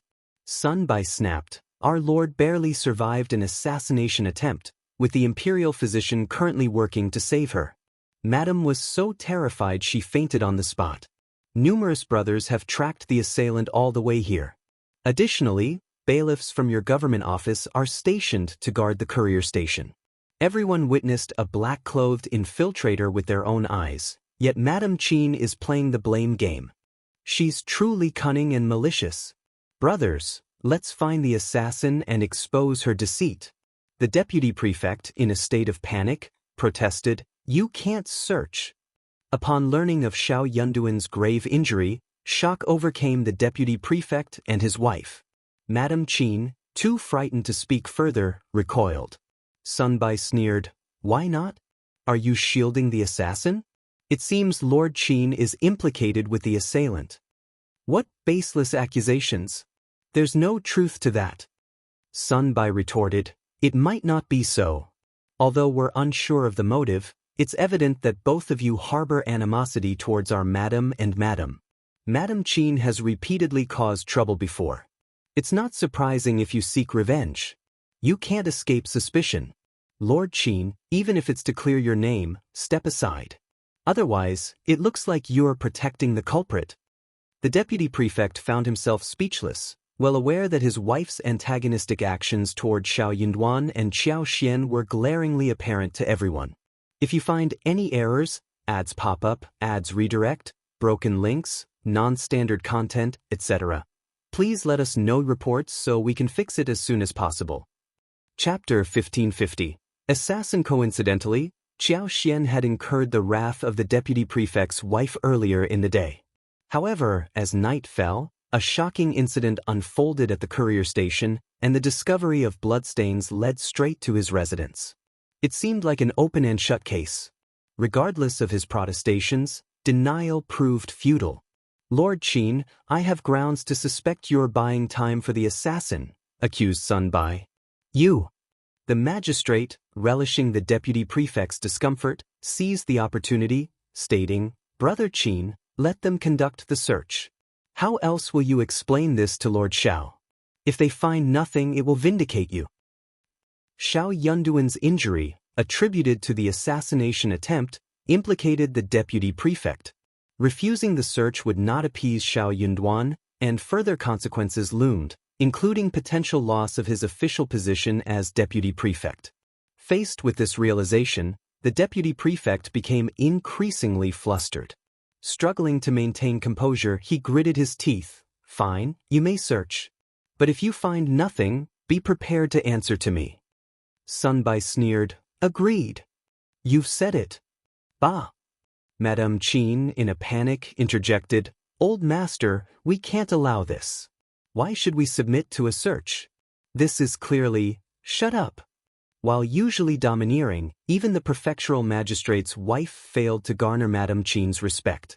Fearful of her old master's wrath, she refrained from further objections, though simmering with internal anger. Why did it feel as though another slap to the face had been delivered? It had been challenging for her to intrude into someone else's residence for a glimpse, yet they invaded her home immediately upon arrival, even contemplating a search. The humiliation was unbearable. Her resolve now was to bide her time. When they inevitably failed to locate her, forgiveness would be out of the question. She entertained the audacious idea of compelling Lord Shao and Madame Shao to kneel and cow to her. However, Sun Bai and the others dismissed her with incredulity. Even the magistrate showed no concern for the crown prince's trusted aide. The deputy prefect couple never anticipated that, within a storeroom crammed with assorted items, a masked assailant in black would indeed leap out from a corner, engaging in a fierce altercation with Sun Bai and his comrades. The guards shouted and encircled the intruder, blocking any potential escape routes. Dumbfounded, the deputy prefect staggered and fell. "What's happening?" His wife, equally flustered, gawked at the unfolding chaos. This is impossible. It can't be. This person has no connection to us. He's merely hiding here out of panic." "Yes, that must be it." The deputy prefect's hands trembled. Initially inclined to agree with his wife, a sudden realization struck him, widening his eyes in terror. His heart pounded, and he dared not utter a word. A thought flashed. Was this orchestrated by the fourth prince? The task assigned by His Highness was so simple that even he and his wife couldn't accomplish it. The capital's trusted aides dispatched by the crown prince might be dissatisfied. Could they have orchestrated this without informing him? The world seemed to spin, and he nearly fainted from fright. Observing the fiercely battling assassin, the deputy prefect wished for escape or death, where there'd be no evidence even in demise. At least then he could deny any involvement. Though outnumbered, the lone assassin held his own against Sun Bai and the others, leaving them momentarily powerless. If you find any errors, ads pop up, ads redirect, broken links, non-standard content, etc., please let us know reports so we can fix it as soon as possible. Chapter 1551. Unable to defend the deputy prefect's conviction that the assassin was sent by the fourth prince solidified as he marveled at the assassin's formidable martial arts skills. His heart grew cold with dread. Despite the assassin's prowess, he succumbed to the onslaught from Sun Bai, Ai, and the others. Gradually losing ground, Sun Bai seized an opportunity to disable the assassin, breaking his jaw with a swift move. Subdued, the assassin was taken down. Now for the interrogation. We can't afford any delays. Sun Bai declared with urgency. His sharp gaze shifted to the deputy prefect, still slumped on the ground. Sneering, Sun Bai remarked, "Deputy prefect, your turn." Forcing himself up with the assistance of a subordinate, the deputy prefect retorted bitterly, "I don't care whether you believe me or not. This person has nothing to do with me. I know nothing about this." His protestations fell on deaf ears. The response he received was nothing more than a cold smile. Even the magistrate regarded him with a stern and icy gaze. The deputy prefect's world darkened. The night brought the results of the interrogation. Shockingly, the deputy prefect emerged as the mastermind. The assassin had confessed to the crime, found on the deputy prefect's premises. The couple's motive to target Lord Shao became evident, and the case was resolved. Ecstatic, the magistrates seized the opportunity to bring to light numerous instances of bribery, corruption, and illicit activities the deputy prefect had suppressed. Collusion between officials and businessmen to exploit the market, along with the misdeeds of his family clan in the countryside, were all unearthed. The deputy prefect and his wife found themselves incarcerated, and the magistrate promptly submitted a memorial. His path to an official post seemed assured. As for the assassin, following his confession, a public act of ingesting poison led to his suicide. The body was unceremoniously tossed into an unmarked grave and concealed from view. Little did anyone know that this supposedly deceased assassin had cunningly assumed the guise of the Eastern Palace's secret guard. With Sun Bai and the others mistakenly believing they had dealt with him, it was a simple feat for him to feign his own demise. While the deputy prefect faced imprisonment and the resurrection of numerous old cases threatened his position, attention shifted away from the assassin. Lord Shao, despite being injured, insisted on adhering to established protocols, diverting scrutiny from the faux demise. The deputy prefect and his wife found themselves incarcerated, along with numerous members of the Qin family implicated in various cases. Fear pervaded, and ashen faces mirrored the collective terror. Gone was the arrogance of the deputy prefect's wife. In a matter of days, she appeared aged by a decade, her once haughty demeanor replaced by haggard despair. Confined in a grimy, disorderly intermediate prison, she had shed countless tears. Her suffering was unparalleled. In stark contrast, the prefectural magistrate's wife reveled in delight. Frequently subjected to the deputy prefect's wife's mistreatment, she relished the karmic turn of events. It was a manifestation of divine justice. Shao Yunduan foresaw that the magistrate, seizing the opportunity to vanquish a weakened foe, would exploit the exposure of the deputy prefect's transgressions. With the family's wrongdoing laid bare, even the fourth prince would abandon his support. Shao Yunduan harbored no intention of leniency for those who had harmed his wife. Xianxia, too, found solace in the unfolding consequences. Whether it was the fourth prince's cohorts responsible for her abduction and the attacks on her and Shao Yunduan, or their involvement in illicit activities, they would bear the weight of their actions. At this juncture, Xiaoxian's interest waned. The fate of the once arrogant deputy prefect's wife held no allure. Her concern was solely reserved for her and Shao Yunduan's well-being.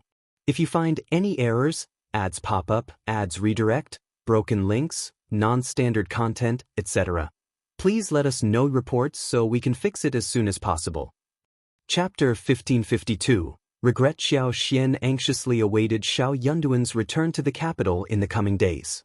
The prefectural magistrate's wife harbored a deep-seated resentment toward the deputy prefect's wife for her arrogance, conceit, and consistent efforts to make life difficult for others. Despite this, she couldn't resist the temptation to personally mock her. Making discreet arrangements, she orchestrated a meeting, bringing a maidservant into the prison while dressing up for the occasion. Upon seeing the prefectural magistrate's wife, the once arrogant deputy prefect's wife lost her composure. Stripped of her former haughtiness, she couldn't fathom the intentions behind the magistrate's wife's visit. Overcome with emotion, she threw herself against the bars, tears streaming down her face as she pleaded for mercy. Our old master has been wronged. He must have been unjustly accused. Sister, I implore you to inform the authorities. Plead for our release and save our old master. The prefectural magistrate's wife stood there, a quiet smile on her face. She observed the deputy prefect's wife's pitiful state and tears, experiencing a fleeting sense of satisfaction mingled with a trace of sympathy. However, this momentary compassion swiftly transformed into the realization that the deputy prefect's wife deserved her current plight. Such a person, in her view, wasn't worthy of sympathy, let alone assistance. Moreover, at this juncture, no one could come to her aid. Save your energy, the prefectural magistrate's wife spoke slowly. Do you not comprehend the gravity of your past actions, both yours and your husband's? Even if you are innocent of the attempted assassination of Lord Shao, you cannot escape the repercussions of your past deeds. The deputy prefect's wife froze, her tears ceasing. Deep down, she was acutely aware of the unsavory actions she, her husband, and their family had committed. Exposed one by one, these deeds left little room for any hope of redemption. Why was she still pleading with the woman standing before her? Yes. How had she overlooked it? The scheming woman had undoubtedly come to revel in her humiliation, hadn't she? Are you satisfied? The deputy prefect's wife shot a fierce glare at the prefectural magistrate's wife with her red and swollen eyes. She clenched her teeth, her expression fierce. You must be thrilled to witness me in this sorry state. I knew you didn't visit out of kindness. Ha, you're here to revel and mock me. Wretch. What pride do you have left? Just wait. Who doesn't get their feet wet when crossing a river? Will your magistrate remain untainted and blameless? One day, hell meet the same fate and you'll be in my shoes. Just wait. Shut up. The prefectural magistrate's wife felt a twinge of unease. As an official, everyone dreaded such ominous words. They were considered more than just harsh, they were considered malevolent. You truly never change. As the saying goes, a virtuous wife avoids conflict. It's no wonder your old master has met this fate. Ours, an advanced scholar on 2 lists, possesses a virtuous character and innocence. He would never engage in sordid affairs. You've reminded me. In the future, I'll assure our old master that hell emerge unscathed. Sadly, you won't be around to witness it. Do you realize your worth? How dare you provoke Lord Shao? You've earned this fate. Speaking of which, Lord Shao and Madame Shao are truly our lucky stars. Once they arrive, won't I get the chance to fully vent my frustration? Stay here, continue your tirade if you wish. This is all that's left for you. The prefectural magistrate's wife sneered and waited for the maidservant to depart. If you find any errors, ads pop up, ads redirect, broken links, non-standard content, etc., please let us know reports so we can fix it as soon as possible. Chapter 1553. Returning to the capital, the impact of the revelation struck the deputy prefect's wife like a lightning bolt. Her body went limp, and she slid down weakly, seated on the ground as she covered her face in tears. It dawned on her, if she hadn't received the news from the 4th prince and incessantly picked fights with Shao Yunduan and Xianxia, none of this would have unfolded. Regret consumed her. If only she hadn't provoked them, none of this would have transpired. So, why did she provoke them? Now, in their pitiful state, even daring to mention the 4th prince was beyond their reckoning. They couldn't dare to mention him. To utter his name might hasten their demise. A few days later, Shao Yunduan's injury was no longer a hindrance. He only needed to recuperate during the journey, so they set off again. Xie Jingrong also appeared en route to the capital, deciding to travel alongside Shao Yunduan and the others. News of Shao Yunduan's supposed assassination reached the capital, enraging the crown prince. He issued orders for magistrates to ensure Shao Yunduan's careful escort, even echoing the emperor's sentiments. With the addition of the eldest son of the Xie family, the journey became significantly safer. As long as the princes weren't foolish, they wouldn't continue their assaults after the emperor's proclamation. Doing so would disrespect the emperor, and given the emperor's character, a thorough investigation would follow, leaving the princes with no escape. Moreover, the emperor required no concrete evidence. A mere suspicion sufficed to bring consequences upon the princes. The 4th prince seethed with anger but had no choice but to swallow it. The proposal to appoint Shao Yunduan as the envoy wasn't merely to send him away from the capital, it was a plan to eliminate him during his departure. Unanticipated was his wife's insistence on accompanying him. Nevertheless, it served his purpose. Let the couple live and die together, becoming a spectral pair in the netherworld. On the journey, he dared not take any rash actions. If he inadvertently harmed the Prince of Qingdi and jeopardized the marriage alliance, he wouldn't be able to bear the consequences. Shao Yunduan and the others were well aware of this, so they took no extra precautions along the way. The 4th prince, on the return trip, had anticipated eliminating Shao Yunduan and Xianxia before reaching the West Pass, but he faced total defeat. He even went to great lengths, spending considerable sums to bribe a notorious group of bandits outside the Northern Territory. Unexpectedly, General Longhu intervened, thwarting his plans at the brink of success. Having bribed the deputy prefect of Yenzhou, who was under his influence, he directed the deputy prefect to set up a trap in collaboration with his accomplices. The aim was to bypass Shao Yunduan and seize Xiao. Unlike Shao Yunduan, Xiao was not as heavily guarded. With meticulous planning and catching her off guard, the fourth prince believed success was within reach. Once in his custody, he had no intentions of surrendering her easily. He planned to keep her under house arrest in an undisclosed location. However, he would instruct her to write periodic letters to Shao Yunduan, demonstrating her continued existence, with the crown prince being kept informed. All of these machinations would be conducted in utmost secrecy, leaving no visible traces of evidence. His goal was to test whether the crown prince would still place trust in Shao Yunduan and elevate him to a significant position once Xiao was in the fourth prince's grasp. Unlikely. This, to him, was the essence of revenge.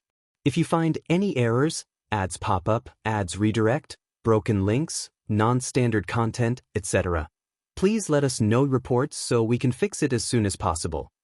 Chapter 1554. Forced away, he wanted to witness Lord Shao's choice, the man who had always professed deep love for his first wife. To his surprise, the person had already been successfully captured. Before the news could reach the capital, she was silently rescued. Furthermore, the 6 people he dispatched to oversee her all met unnatural deaths, leaving no traces of their corpses, only torn clothes, bones, and hair, possibly consumed by wild beasts. This revelation left the fourth prince shocked, angry, and bewildered. Could the other party be an immortal, capable of foresight? How else could they swiftly locate his men and save Xiao? It seemed impossible, but the undeniable truth shattered his disbelief. Realizing he had almost no chance for another attack, and with their vigilant stance increasing, the group was just days away from reaching the capital. Unexpectedly, Shao Yunduan sought revenge on his behalf. He ruthlessly dealt with the deputy prefect of Yenzhou, rendering him beyond salvation, a discarded pawn. Shao Yunduan, supposedly assassinated, must have staged the event. The fourth prince failed to react in time, forced to witness his rival's success. Now, he had to strategize for the aftermath. He knew this incident would undoubtedly enrage the crown prince. How could he divert the crown prince's attention and dissuade further investigation? He had his work cut out for him. In early October, Xiao and Shao Yunduan finally returned to the capital. When they left, it was chilly in spring. Upon their return, the croplands were bare, having already endured the autumn harvest. Xianxia and Qingyan welcomed them joyfully. Coincidentally, Zhao Shu was also in the capital, joining in the warm reception with Xianxia and Qingyan. When Shao Yunduan laid eyes on Zhao Shu, memories of the incident involving him and Tao Tao flooded his mind.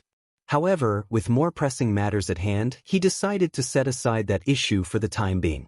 Zhao Shu, adept at interpreting body language, sensed Shao Yunduan's lack of hostility and breathed a sigh of relief. Emboldened, he shamelessly roamed around the Shao residence, treating it as if it were his own. Qiao Wei was swiftly picked up by County Magistrate Xiao upon her return to the capital.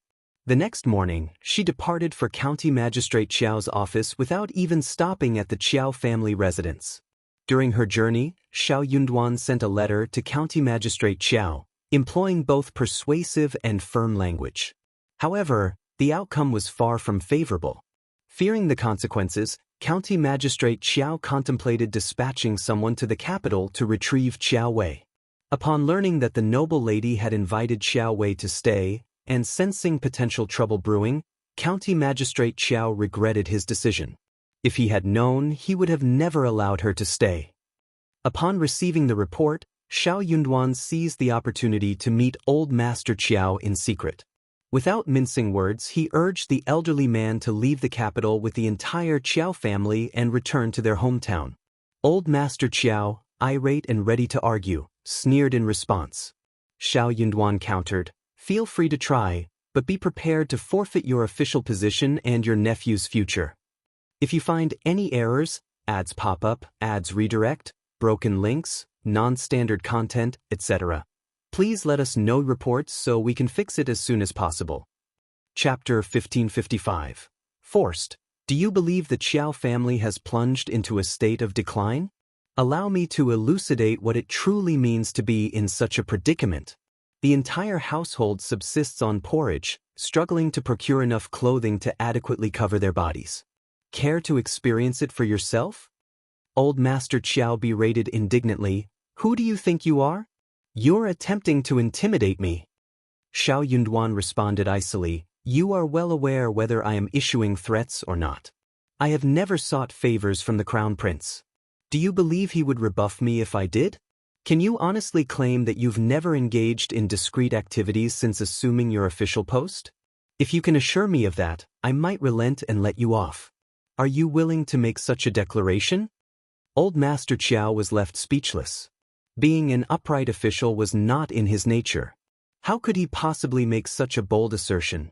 While he refrained from being openly arrogant in the capital, he had certainly mistreated those beneath him. Undoubtedly, he had accepted bribes. Shao Yunduan sneered. Depart expeditiously and instruct your successors on proper conduct. Perhaps the Qiao family might produce a few more dependable court officers in the future. His implication was clear. With the Qiao family now thoroughly corrupt, any prospects of improvement were futile. Old Master Qiao seethed with anger but dared not argue with Shao Yunduan. What good would stubbornness achieve? Might was right. Shao Yunduan remained unperturbed by the pale hue of Old Master Qiao's face. He declared coldly, I expect the Qiao family to be absent from the intermediate state within 10 days. Should you refuse to comply, I'll employ some tactics to hasten your departure. Old Master Qiao maintained a stoic silence. Shao Yunduan shot him a contemptuous glance before rising to depart. The Qiao family thrived on exploiting the vulnerable, cowered before the formidable, and reveled in underhanded ploys. They readily abandoned their principles in pursuit of personal gain, truly a cohort of contemptible individuals. Despite severing ties, the fact remained that they were blood relatives, preventing him and Xianxia from resorting to mass killings. Preserving their reputation was still imperative. It seemed those who manipulated the Qiao family were excessively confident, repeatedly stirring up trouble. Given the circumstances, Shao Yunduan decided to expel them from the capital, asserting no room for compromise this time. After a prolonged absence, Old Master Qiao exhaled laboriously, gazing ahead with a vacant expression. Eventually, a cold smile played on his lips, betraying the undercurrent of anger coursing through him. Yet, he lacked the courage to confront Shao Yunduan, and the aristocracy paid little heed to such trivial matters. Frustration surged within him, but resistance felt futile. Isolated in contemplation, Old Master Qiao rose after a prolonged period and made his way home. In under 10 days, the Qiao family discreetly departed the capital, drawing minimal attention amidst the many similar households. Their exit went unnoticed as the Qiao family, not currently of use, evoked no interest from the fourth prince's residence or the Tian family. A sense of relief washed over Shao Yunduan upon learning that Old Master Qiao had submitted his resignation the next day. Swiftly, he sought retribution from the Crown Prince against the fourth prince. Having almost suffered complete annihilation, he could not let this transgression go unaddressed. If the Crown Prince were amenable to assisting, he would express profound gratitude. In the event that the Crown Prince declined, he was prepared to take matters into his own hands. His wish was solely for the Crown Prince to provide him with the support of Bai and Sun Qian and, if necessary, overlook his subsequent actions. If you find any errors, ads pop up, ads redirect, broken links, non-standard content, etc., please let us know reports so we can fix it as soon as possible. Chapter 1556. Dissuasion. Shao Yunduan had initially believed it to be a straightforward task. The Crown Prince, known for his benevolence, might find it inconvenient to directly intervene, preferring plausible deniability. Shao Yunduan understood the necessity for discretion, yet hoped the Crown Prince would at least feign ignorance. Who could endure someone plotting harm against their spouse? However, Shao Yunduan didn't anticipate that his words would place the Crown Prince in an uncomfortable predicament. Upon Shao Yunduan's direct approach, The Crown Prince found himself both pleased and troubled. His satisfaction stemmed from the realization that Shao Yunduan treated him as a confidant, sharing whatever weighed on his mind. The difficulty lay in the nature of the matter at hand. It posed a genuine challenge for him. Only then did he comprehend that Madame Shao had indeed been kidnapped, her rescue a mere stroke of luck courtesy of young Master Xie. Yet, it coincided with the actions of his fourth brother. In response to Shao Yunduan's silence, the Crown Prince averted his gaze uncomfortably, avoiding eye contact. Shao Yunduan's disappointment was palpable. Without further words, he awaited the Crown Prince's decision. Cough, cough. The Crown Prince, feeling increasingly uneasy, cleared his throat and looked away, evading direct confrontation. Shao Yunduan's heart sank, and he held his peace, anticipating the Crown Prince's directive. Officer Shao, I have cautioned him. Rest assured, he won't dare to harm you in the future, or I won't spare him. Fortunately, Madame Shao returned unscathed this time. Let it go. Shao Yunduan. The Crown Prince sighed, his expression troubled. After all, he is my brother. Regardless, I must afford him another chance. I acknowledge the injustices you and your wife have endured. Officer Shao, do not worry, you'll remember. Don't worry. Shao Yunduan sneered inwardly, clenching his fists in disappointment. The Crown Prince's apparent coldness and selfishness took him by surprise. It became evident that the individual facing trouble was not someone within the Crown Prince's inner circle, and his reaction was nonchalant.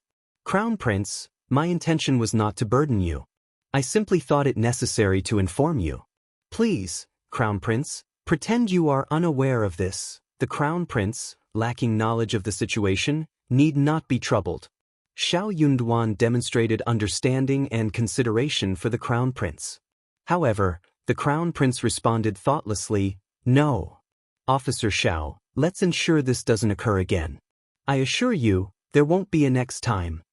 Crown Prince, Shao Yunduan asserted with determination. Bowing respectfully, he clasped his hands and spoke earnestly, Forgive me, Crown Prince, but I cannot accept this passively. If it weren't for the fortuitous encounter with young Master Xie, I shudder to think how terrified and injured my wife might be. The mere possibility is unbearable. Even if he couldn't confront the fourth prince directly, he would find ways to restrain him. This was within his power. The Crown Prince, visibly angered, exclaimed, Officer Shao, why are you so obstinate? With a sigh, he took a deep breath and continued, Fine, I'll be candid with you. A few days ago, my young grandson, Xianxia, narrowly escaped an accident while riding a horse in the northern court. Fourth brother, disregarding personal danger, intervened and saved him, sustaining a broken leg in the process. I cannot overlook such an act of kindness.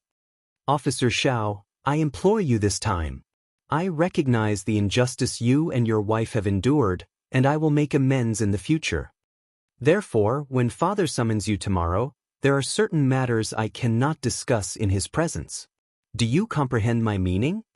If you find any errors, ads pop up, ads redirect, broken links, non-standard content, etc., please let us know reports so we can fix it as soon as possible.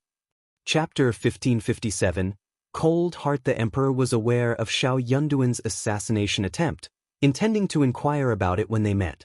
Shao Yunduan could choose to inform the fourth prince, allowing dissatisfaction to take root even if no immediate action was taken. Shao Yunduan felt a heavy weight in his heart. This was the benevolent crown prince he served. The fourth prince was increasingly favoring him. In a bid to swiftly resolve the matter, he was even willing to feign self-inflicted harm. Shao Yunduan, however, dismissed the notion that the fourth prince's saving of his grandson was mere coincidence. In his eyes, it was a calculated scheme. Yet, the crown prince believed otherwise. Furthermore, such accusations could not be made without evidence. Shao Yunduan, preoccupied with shock, couldn't fathom the crown prince's stance. Despite diligently planning for the crown prince's benefit, putting his wife in jeopardy to navigate political intrigue and offend rival princes, he found himself utterly blindsided. Had his wife been even slightly vulnerable, she would have been torn apart long ago. Yet she never blamed him. They, as a couple, never held the crown prince accountable. However, after narrowly escaping death, the crown prince's request stunned Shao Yunduan. He was asked to do nothing, to forego revenge against the fourth prince, and to pretend the incident never occurred. Such a compassionate and considerate brother. But what did the crown prince truly take him for? What had all his devoted efforts amounted to? Shao Yunduan had once thought that the prince's kindness, while perhaps excessive, was preferable to cruelty. However, the current realization struck him. Kindness could be as heart-wrenching as cruelty. Disheartened, he contemplated the idea of retreating. A lord like this was not worth the sacrifice.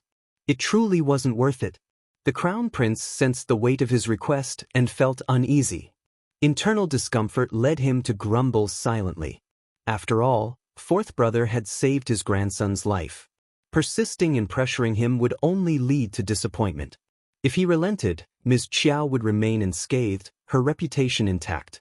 Why couldn't Officer Shao simply let it go? He professed loyalty to her. Couldn't he endure this minor grievance for her sake?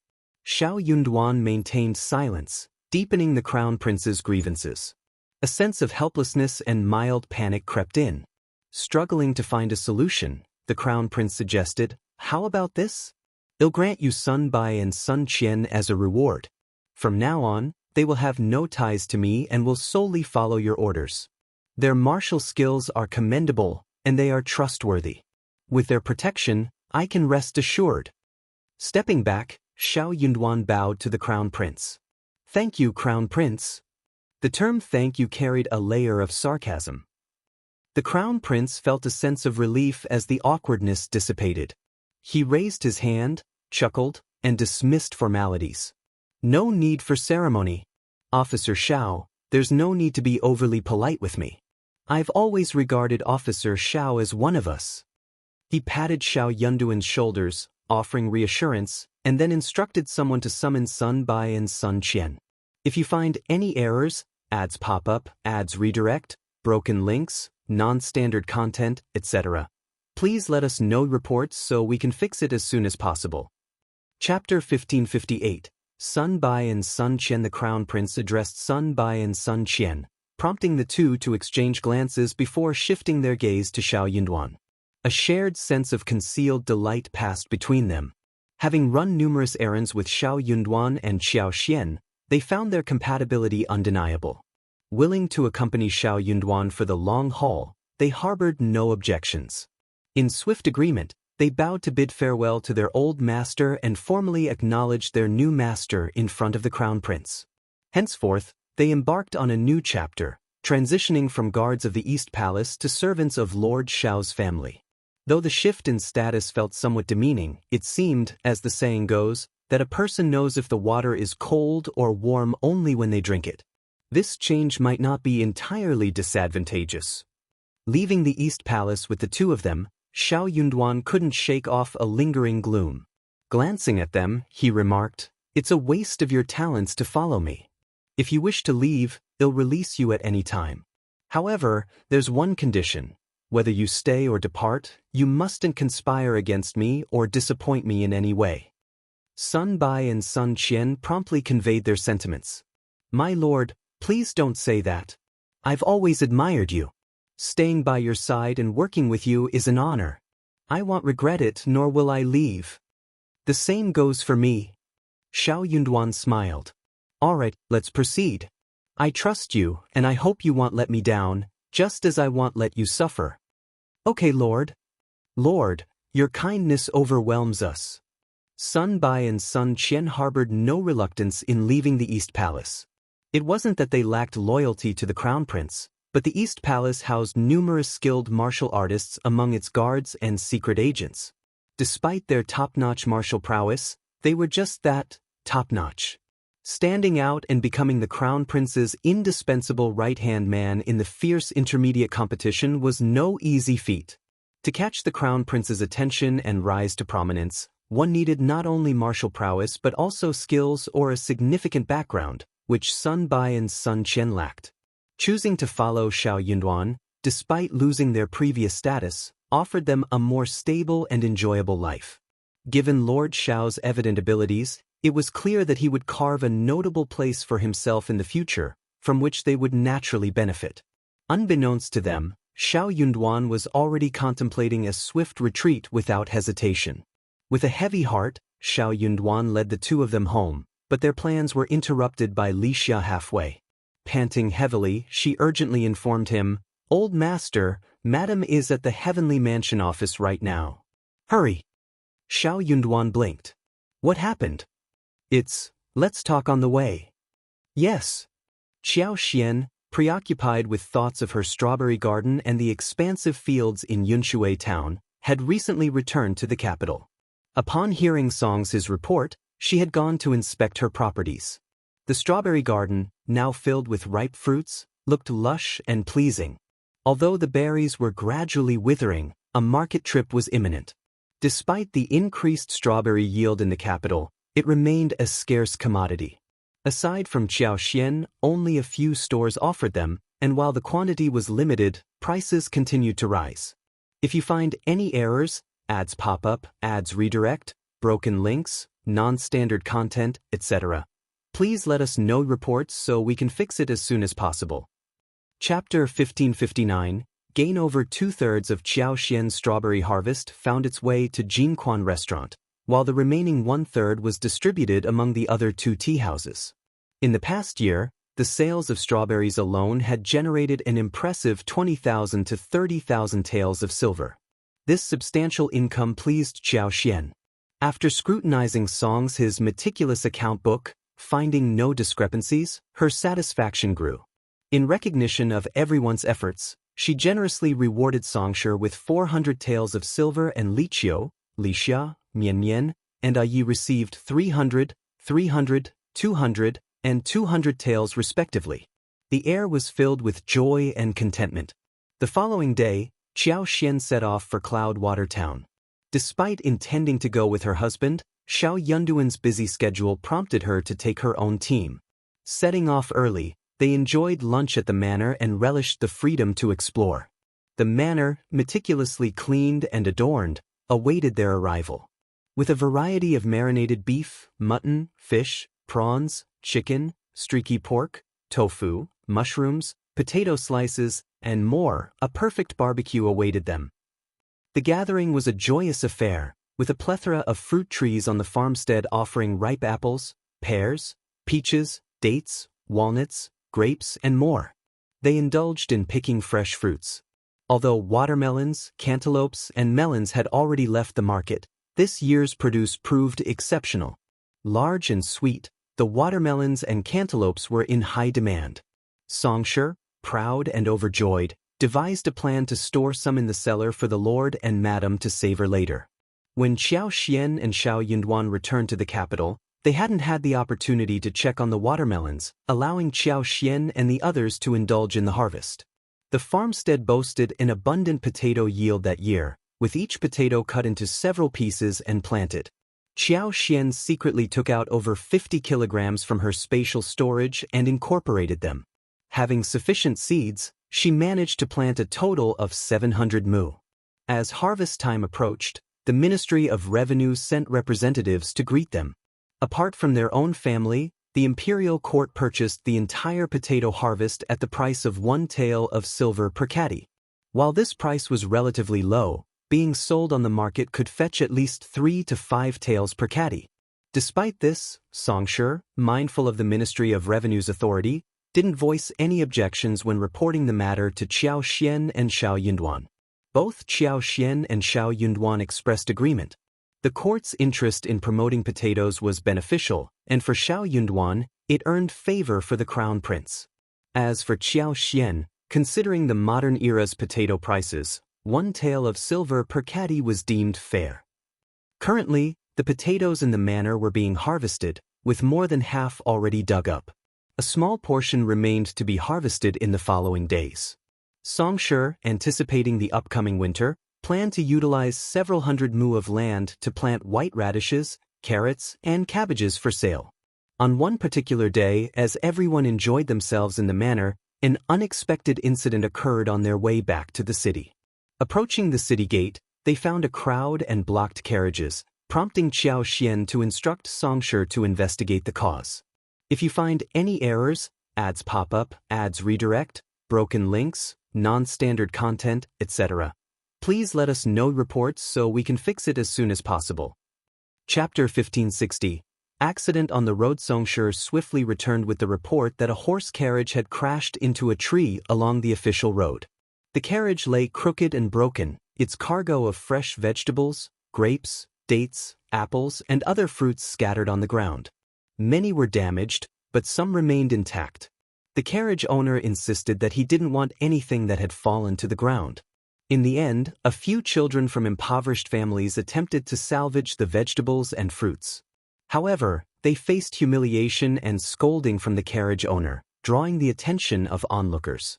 As Xianxia shared the details, a deep sigh escaped him, and he shook his head, seemingly unable to bear witnessing such incidents. Lixia, Mian, Yi, and the others, all with humble backgrounds, displayed subtle changes in their expressions upon hearing the account.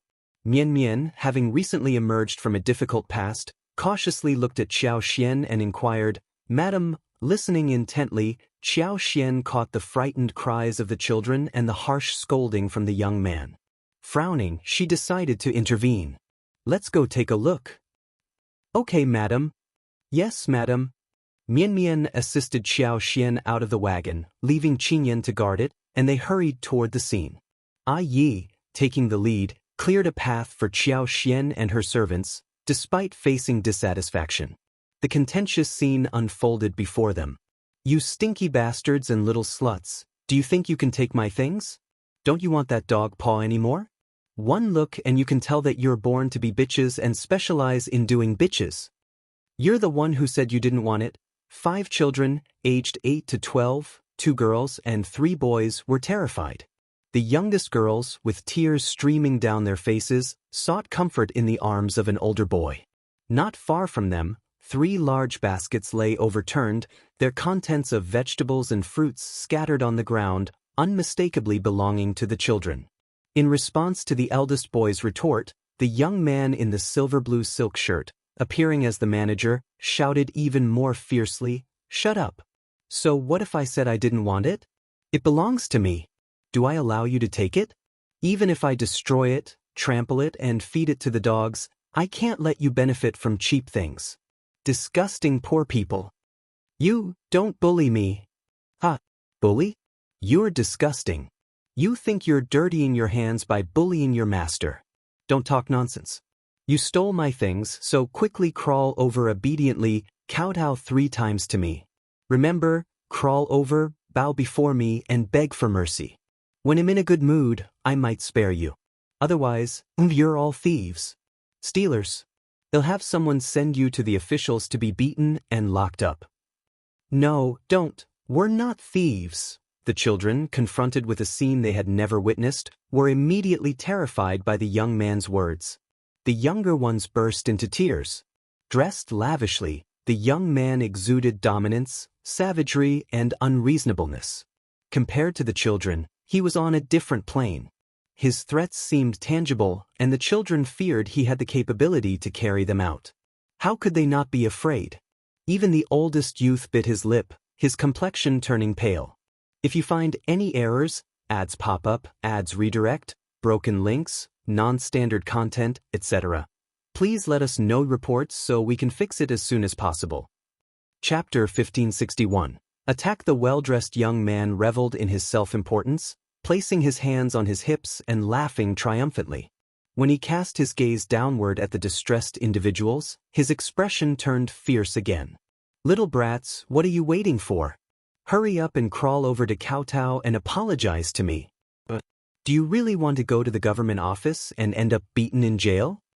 He continued his barrage of curses, hurling insults like "poor bastard" and "bitch," his mouth filled with obscenities. His lackeys, henchmen, and lapdogs crossed their arms, adopting a mocking stance. As expected, master and servant alike were brimming with profanities. The onlooking commoners, though disheartened, dared only to whisper and discuss softly. None had the courage to stand up and address the injustice. Living at the feet of the emperor, They knew better than anyone that provoking the rich and powerful was an unwise move.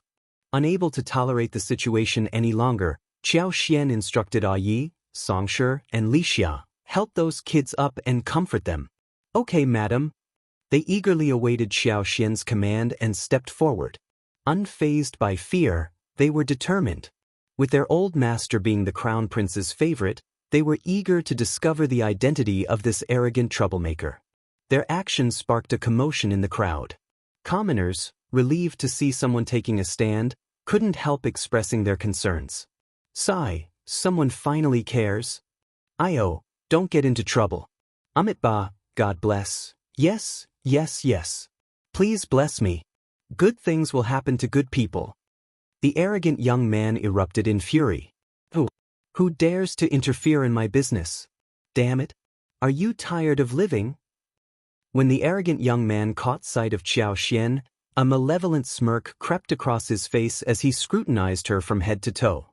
He sneered, "I was wondering who it was, and it turns out you're such a pretty girl. May I know which family you're from? Tell me your name so I can understand. They'll send you home later and have a talk with your husband and family." His lackeys, henchmen, and lapdogs joined in laughter, their lecherous gazes fixed on Xiao. "Young master, why not speak directly to the young lady? Wouldn't it be better to discuss things in private, on a more comfortable bed?" "Ha. Yes, yes, yes. I'm sure the young lady will be more than willing to engage in conversation." "Ha."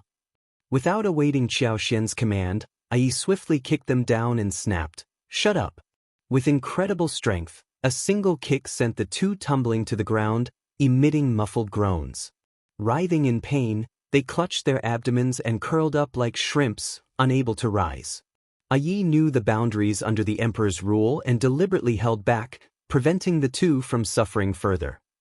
Otherwise, their predicament would have been even more severe. Silence enveloped the surroundings as onlookers stared in disbelief. Eyes widened and mouths agape, they stood frozen like chickens. The insolent young man's lackeys, henchmen, and lapdogs instinctively retreated, anticipating a confrontation. Turning pale, the arrogant young man sneered as he pointed at Xiao.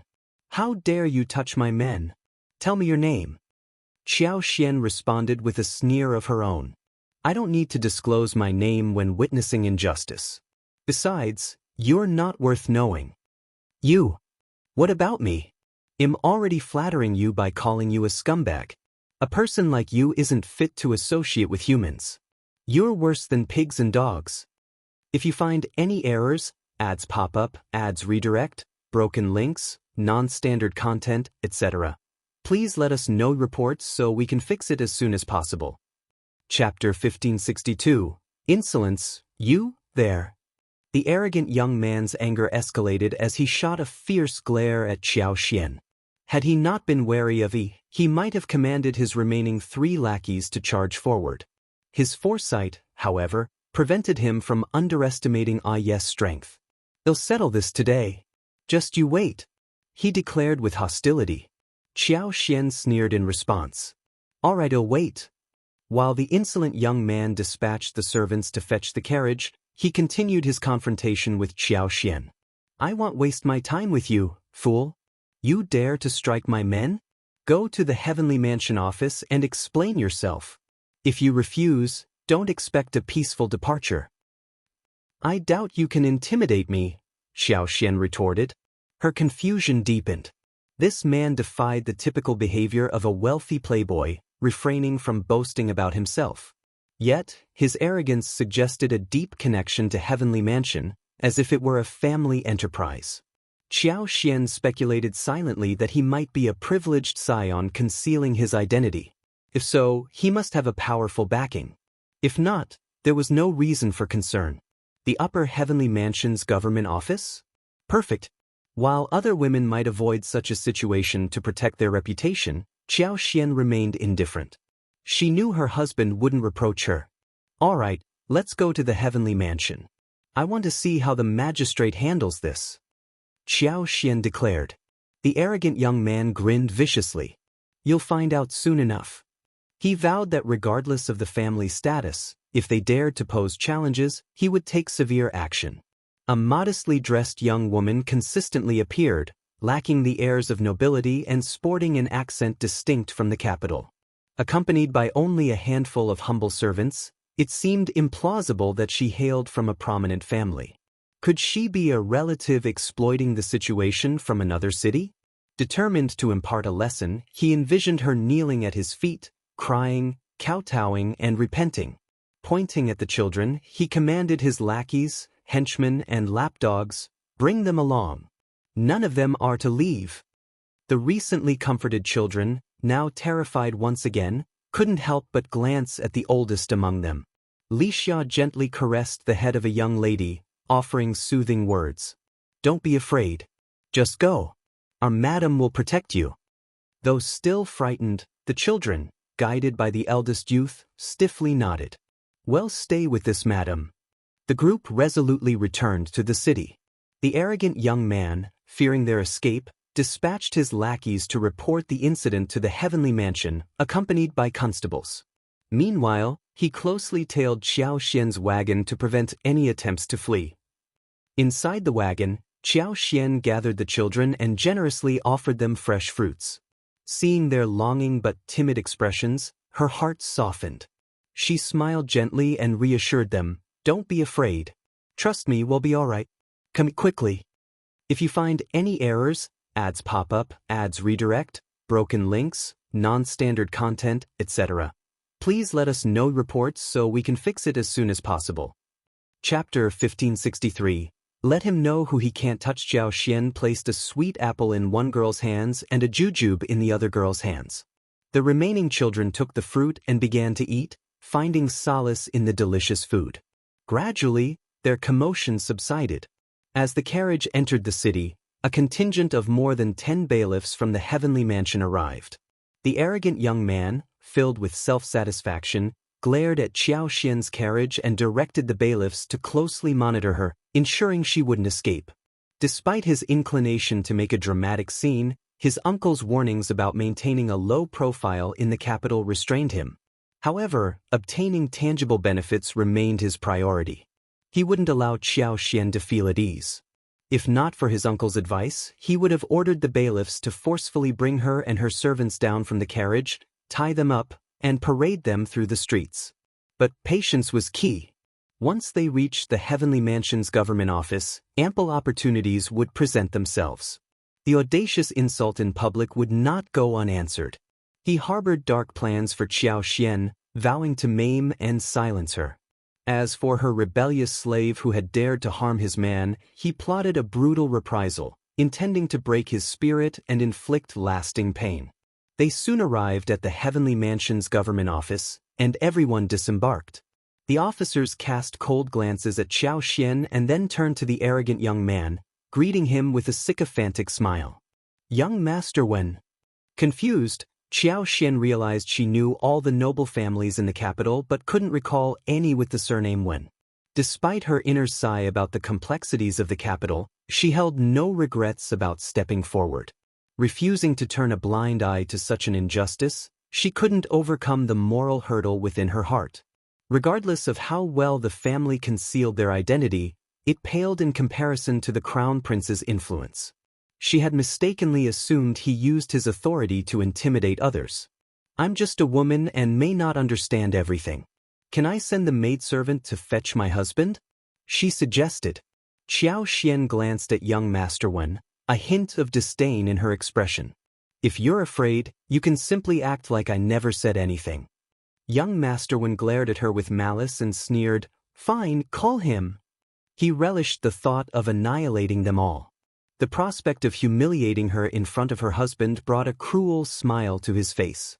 Amused by his own scheme, young Master Wen burst into laughter, regarding Xiaoxian as a fool. The other bailiffs exchanged knowing glances, inwardly mocking her perceived foolishness. Though it may not make a significant difference, dragging her husband into the situation was young Master Wen's twisted satisfaction. He couldn't fathom what Xiaoxian had done to provoke his intense ire. Even if her husband didn't arrive immediately, she was destined for a challenging future. By crossing young Master Wen, Her entire family faced an inevitable downfall, and it wouldn't be a graceful one. Upon hearing Xiao Xian's proposal, the boy summoned his courage and whispered, I also want my brother to call my lord. If you find any errors, ads pop up, ads redirect, broken links, non-standard content, etc., please let us know reports so we can fix it as soon as possible. Chapter 1564. Heavenly Mansion Office. Young Master Wen grinned with a sinister delight, his gaze akin to a poisonous snake. Go ha, go. The half-grown boy leaned in and whispered to a 10-year-old boy, Shao Air, go back and find Uncle Zheng. Go quickly. Shao Air, tears welling up in his eyes, pursed his lips and nodded vigorously before darting away. Observing the situation, Xiao Xian instructed Li Xia to return and fetch Shao Yunduan. The influence of young Master Wen became evident upon their arrival at the Heavenly Mansion Yamen. The prefectural magistrate sat composed in his official uniform within the bright mirror hall, initiating the trial promptly. Bring in the criminals. The shocking hall would resounded heavily on the ground, and the prefectural magistrate asserted with authority. The bailiffs on either side brandished fire and water sticks in rhythmic strikes, creating a compelling atmosphere. For someone with a weak constitution or a modest background, the scene could induce fear and trembling. Frowning slightly, Xiao Xian comforted the trembling shoulders of the two girls. Don't be afraid. The prefectural magistrate sternly demanded. Who are you? Kneel down. Proudly, young Master Wen addressed Lord Qin, claiming, Lord Qin, these individuals obstructed the road and attempted robbery. They deliberately caused a disturbance, shocking my carriage. You're spouting nonsense. It's all. Let him speak. Before Lord Qin could intervene, Xiao Xian halted the young man named Lu Fu. Don't utter a word. Enduring his anger, Lu Fu nodded stiffly and turned his face away. Resentment filled his heart, directed at those who preyed on the common people and bullied the weak. He despised the injustice of this world and the distorted truth within the court. Lord Qin snorted heavily and cast a cold glare at Lu Fu. Dare to disrupt the court again, and hell receive another 20 strokes. Young Master Wen sneered repeatedly, feeling self-satisfied. Inwardly he mused, is this all they've got? They'll suffer more later. His gaze shifted toward the crowd outside the court, adding to his delight. The more spectators, the better. It would enhance the satisfaction of revenge. These youngsters rushed out, startling my horse and causing my entire carriage of goods to topple and be ruined. I was nearly thrown off the carriage. They're simply attempting murder for money. According to young Master Wen's account, the narrative unfolded as follows.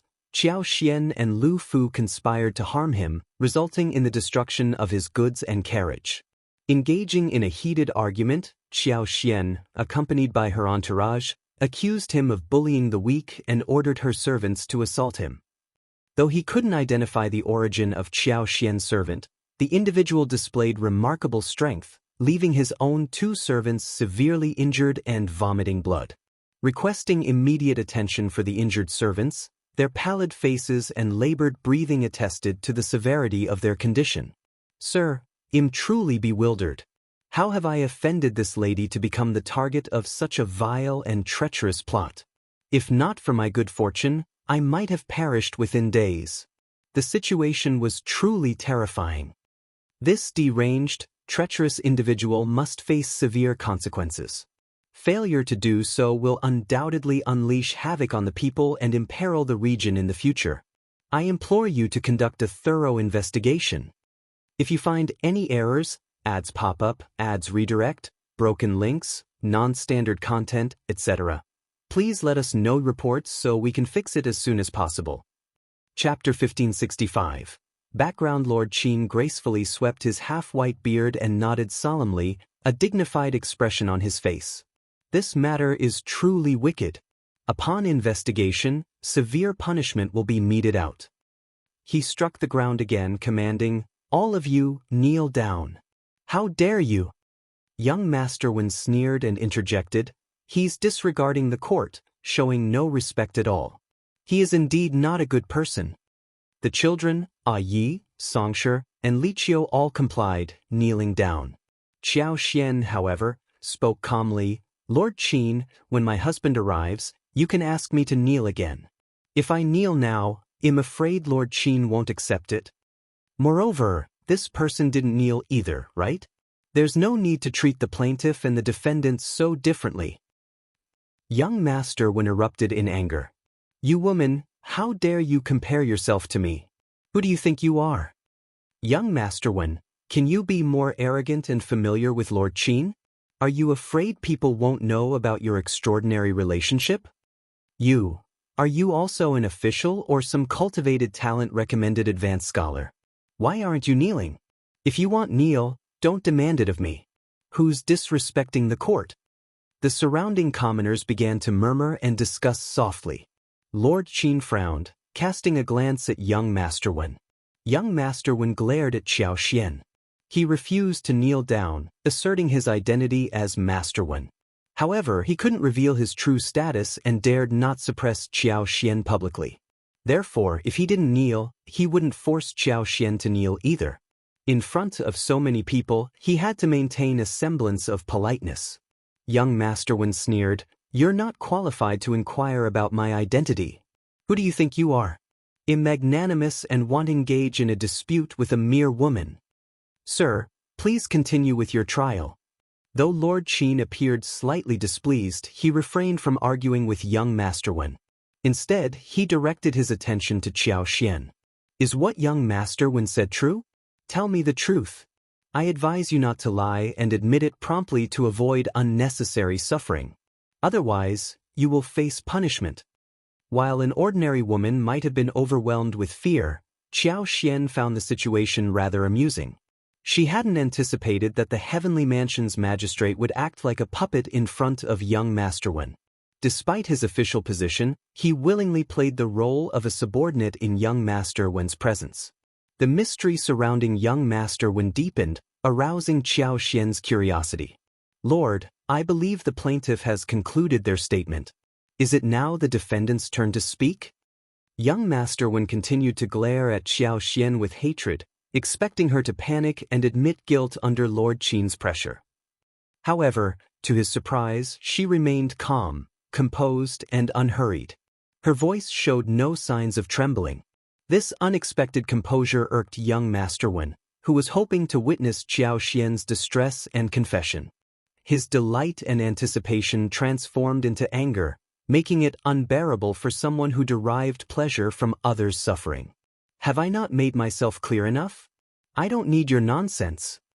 If you find any errors, ads pop up, ads redirect, broken links, non-standard content, etc., please let us know reports so we can fix it as soon as possible."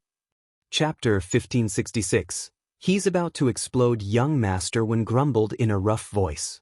Xiaoxian, as if startled by him, patted her chest and took 2 steps back. "Young Master Wen, you are so scary." "Greetings, Lord Qin," Xiaoxian declared loudly. "Is the defendant not allowed to speak in court? Must we solely rely on the plaintiff's words? Is this the rule of the country?" Young Master Wen's eyes became even more venomous, and his breathing grew heavier. He was on the verge of exploding with anger and regret. Had he known that dealing with Xiaoxian would be this challenging and bold, he wouldn't have rushed into investigating the case. Instead, he should have let Lord Qin send her to jail first to teach her a lesson before bringing her to court. He wanted to see if she would still dare to be stubborn. His desire to vent his anger had backfired. Meanwhile, Lord Qin hadn't anticipated Xiaoxian's resilience. She posed a tricky question, and with a multitude of spectators outside the court, he didn't dare to make any rash decisions. Otherwise, he risked facing impeachment the next day.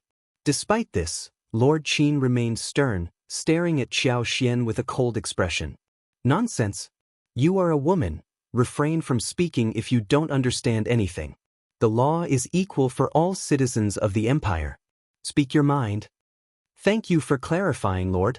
May the plaintiff refrain from interrupting when we speak? Such interruptions would also disturb the court, wouldn't they?" Young Master Wen, nearly falling backward from anger, sneered and retorted, "You have a clever plan. Do you think I'll let you frame me?" Wuxia World. Site Wuxia World. The innocent are innocent. If you're dissatisfied, you can present your case afterward. We didn't disrupt you when you spoke earlier. But are you afraid that we'll reveal the truth? Shut up. Young Master Wen cursed. Outrageous Su, ahem. Lord Qin interrupted him. Miss Xiao, if you have something to say, say it. But beware, you can't say whatever you please. Think carefully before speaking. If I discover that you lied, severe punishment awaits. Yes, my lord. I would not dare to lie, even if I had 10 guts. I will speak the truth, Xiao Xian calmly replied, continuing her earlier statement.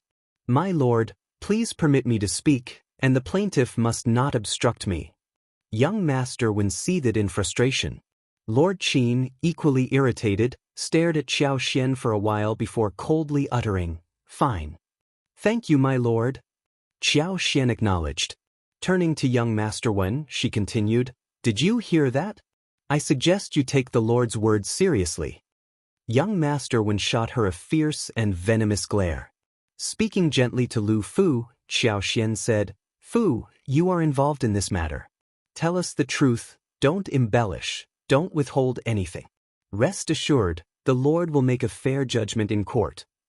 As Lu Fu met Xiao Xian's gaze, his initially angry and anxious heart gradually calmed. He nodded, took a deep breath, kowtowed, and began to recount the story loudly. Chapter 1567. Who is more trustworthy? The few of them hailed from impoverished families, with Shao Li and Qing Lian still being orphans, making their lives exceedingly challenging. On that day, with the intention of foraging for wild fruits in the suburban mountains and perhaps unearthing some yams, they unexpectedly stumbled upon young Master Wen's carriage, shattered and with the precious vegetables strewn on the ground. Witnessing young Master Wen and his horse trampling over the valuable produce pained their hearts. Seeking clarification, they approached him to inquire if he still desired the items. Although young Master Wen declined, they picked up the scattered vegetables. In response, he accused them, subjecting them to verbal abuse, humiliation, and fabricated charges. He went as far as forcing them to kneel, kowtow, and apologize. Just then, Madame Qiao intervened. Lu Fu's heart seethed with rage, and every word he uttered dripped with resentment. Those who listened were stunned. In the court, young Master Wen's actions were apparent. Although he didn't explicitly showcase his proximity to the governor, it was evident that he held a significant position. Criticizing Xiao Xian without facing reprimand from the magistrate hinted at his importance. Contrastingly, Xiao Xian, a woman, and the children, dressed in worn and patched clothes, appeared timid and pale. The two young girls wanted to cry but dared not. They continuously wiped their eyes, now red and swollen. It was challenging to believe that such individuals possessed the capacity to scheme against young Master Wen, who in turn seemed far from innocent. Yet, Xiao Xian and Lu Fu's narrative carried more weight, convincing the onlookers that it held the truth. During Xiao Xian and Lu Fu's testimonies, young Master Wen frequently interrupted. Unyielding to his interruptions, Xiao Xian mockingly questioned whether he took Lord Qin of Heavenly Mansion seriously. Young Master Wen's anger escalated to the point where his eyes nearly bulged out. After Lu Fu concluded his account, Xiao Xian chimed in. Once they finished, young Master Wen erupted in anger. Sophistry. It's all sophistry. You snakes and rats are colluding. Lord Qin, I speak the truth. I can produce a witness to testify. If you doubt me, summon the witness to court. Wuxia world. Sight, humph. He glared at Xiao Xian, Lu Fu, and the others. I knew you were sly and cunning, and I was prepared for it. I've brought several witnesses. My lord, you'll see when you question them. Lu Fu, incensed, retorted, You're the one spouting nonsense. Every word we spoke is true. Those so-called witnesses you found must have been bribed by you. What a joke. Young Master Wen relished seeing Lu Fu angry. He lifted his chin, wearing an arrogant expression that conveyed, even if you can't endure it, Lord Qin believes it'll enrage you to death. It was utterly loathsome. The witness I found is indeed a legitimate witness. What's wrong with Lord Qin's initial judgment? Who are you to question it? Heh, I sense your fear and panic. That's why you're the first to slander me. Regrettably, Lord Qin is astute and sagacious. A shady character like you thinks you can manipulate Lord Qin with this? Dream on. Chapter 1568, Subtle Change, You, All of You. Lu Fu's heart was filled with grief and despair. The words uttered against them were absurd and baseless, a clear attempt at slander and framing. Ironically, he found himself at a loss for words to counter these accusations. Moreover, he believed that under Lord Qin's astute interrogation, the words of this man named one would undoubtedly be accepted as the truth. They felt powerless to resist. Tears gradually welled up in his eyes. Your officials, Xiaofu. Xiao Xian interrupted him before he could utter more words. Don't worry, Lord Qin is an honorable officer, and he will conduct a fair interrogation, won't you, Lord Qin?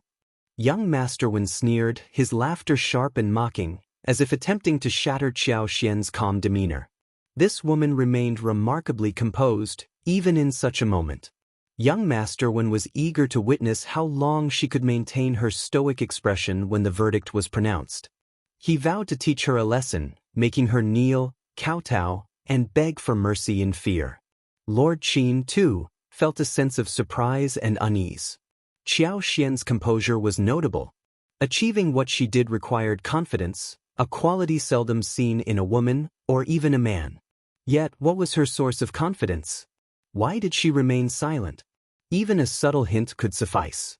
Having survived as the governor of Heavenly Mansion for 5 years without being ousted, Lord Qin had a pragmatic understanding of the laws governing survival. In this moment, he weighed the situation, opting to treat Xiao Xian with more courtesy until he unraveled her identity. Hadn't she instructed the maidservant to invite her husband? Once her husband arrived, her background would be revealed. Providing himself with more opportunities to navigate the situation was a crucial survival principle in his career. After Lord Qin resolved to be more tactful, his countenance softened. When he resumed speaking, his tone adopted a gentler cadence. Wuxia world. Sight, I will thoroughly conduct the interrogation. I won't overlook any clues or any wrongdoer. Bring forth the witness. Miss Xiao, if you have any witnesses, feel free to bring them forward. I will treat all parties impartially. Young Master Wen sneered and shot a smirk at Xiao Xian. He perceived nothing amiss in Lord Qin's words. Instead, he believed Lord Qin must be confident that Xiao Xian lacked witnesses, hence expressing fairness. When Xiao Xian and the others departed, young Master Wen, the sole attentive observer, directed the servants to bring a few individuals along. Naturally, these witnesses had been coerced and bribed by him along the way. He harbored no apprehension. Few could match his cunning in the world. Xiao Xian detected the shift in Lord Qin's tone and gazed at him in astonishment. Their eyes met, and Lord Qin's gaze appeared gentle, a stark contrast to the feigned coldness. Xiao Xian gleaned a sense of the situation, surprised yet realizing that the individual overseeing Heavenly Mansion in the capital was no ordinary person. Though uncertain about the reason for the sudden change in attitude, she welcomed it. It offered her a moment of respite. Chapter 1569. The so-called witness. Thank you, Almighty. Please, prioritize the interrogation of young Master Wen's witnesses. Shortly after, 5 witnesses were ushered forward. Some among them appeared visibly anxious and uneasy, instinctively shuffling and attempting to retreat. Lord Qin, displeased, struck a wooden stick and reprimanded them. Only then did they stiffen, immobilized by fear. Lord Qin's countenance remained stern and unwavering as he began the interrogation. Observing the proceedings with keen interest, Xiao Xian found the unfolding events entirely expected. If young Master Wen's chosen witnesses did not testify in his favor, who else would? A self-testimony? Unless he were possessed by a ghost. Xiao Xian couldn't help but sigh with a hint of emotion. Regardless of young Master Wen's background, he seemed destined to face insurmountable odds. If it were only Lu Fu and the others grappling with this predicament, escape would be an impossible feat when had the imperial city sunk into such darkness beneath the emperor's rule? What good was the benevolence of the crown prince? As anticipated, after Lord Qin's probing, The witnesses chorused in unison, affirming young Master Wen's narrative. According to them, Xiao Xian, Lu Fu, and the others had nearly slain young Master Wen, causing his horse to bolt in fright. Only by colliding with a tree did the horse come to a stop, averting potentially catastrophic consequences. Casting a fierce glare at Xiao Xian, young Master Wen exuded resentment. Lord Qin directed his gaze at Xiao Xian. "Miss Xiao, do you have any additional statements?" Young Master Wen sneered. "Heh." Xiao Xian responded calmly, "Lord Qin, should we formalize the testimony of these witnesses?" Young Master Wen interjected with a smirk, "Do I need you to suggest that? This is a guaranteed victory, a foregone conclusion." Xiao Xian pondered inwardly, "I fear that relying on you is far from a guaranteed success. How reliable is a sure bet, a shoo-in, to ensure your commitment?" Lord Qin, too, found himself perplexed. However, the uncertainty only fueled his resolve to proceed cautiously until all matters were resolved. The abnormal reactions raised suspicions. Xiao Xian's lack of a typical response, distinct from that of Lu Fu and others, especially her servants mirroring her, heightened Lord Qin's wariness. "Certainly you should sign it. If your every word is true, then sign away." Upon receiving their payment, the individuals, seeing young Master Wen's apparent advantage, eagerly stepped forward to sign the agreement. Young Master Wen sneered, "Lord Qin, the case is crystal clear. Can we conclude it now?"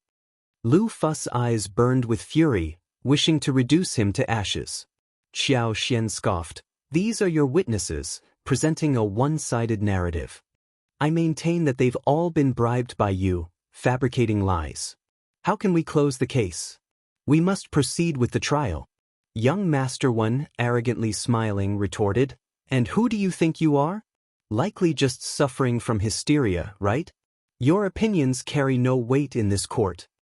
Xiao Xian shot back, "This isn't a domain where one person's words hold sway.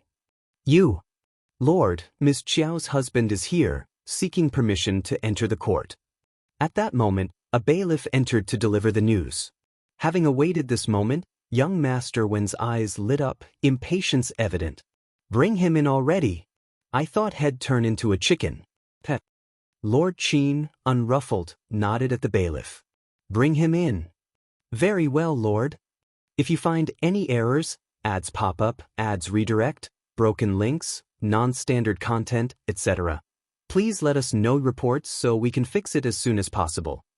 Chapter 1570. Shao Yunduan arrived. Shao Yunduan entered the court composedly, clad in a serene green robe that accentuated his resemblance to a finely crafted bamboo.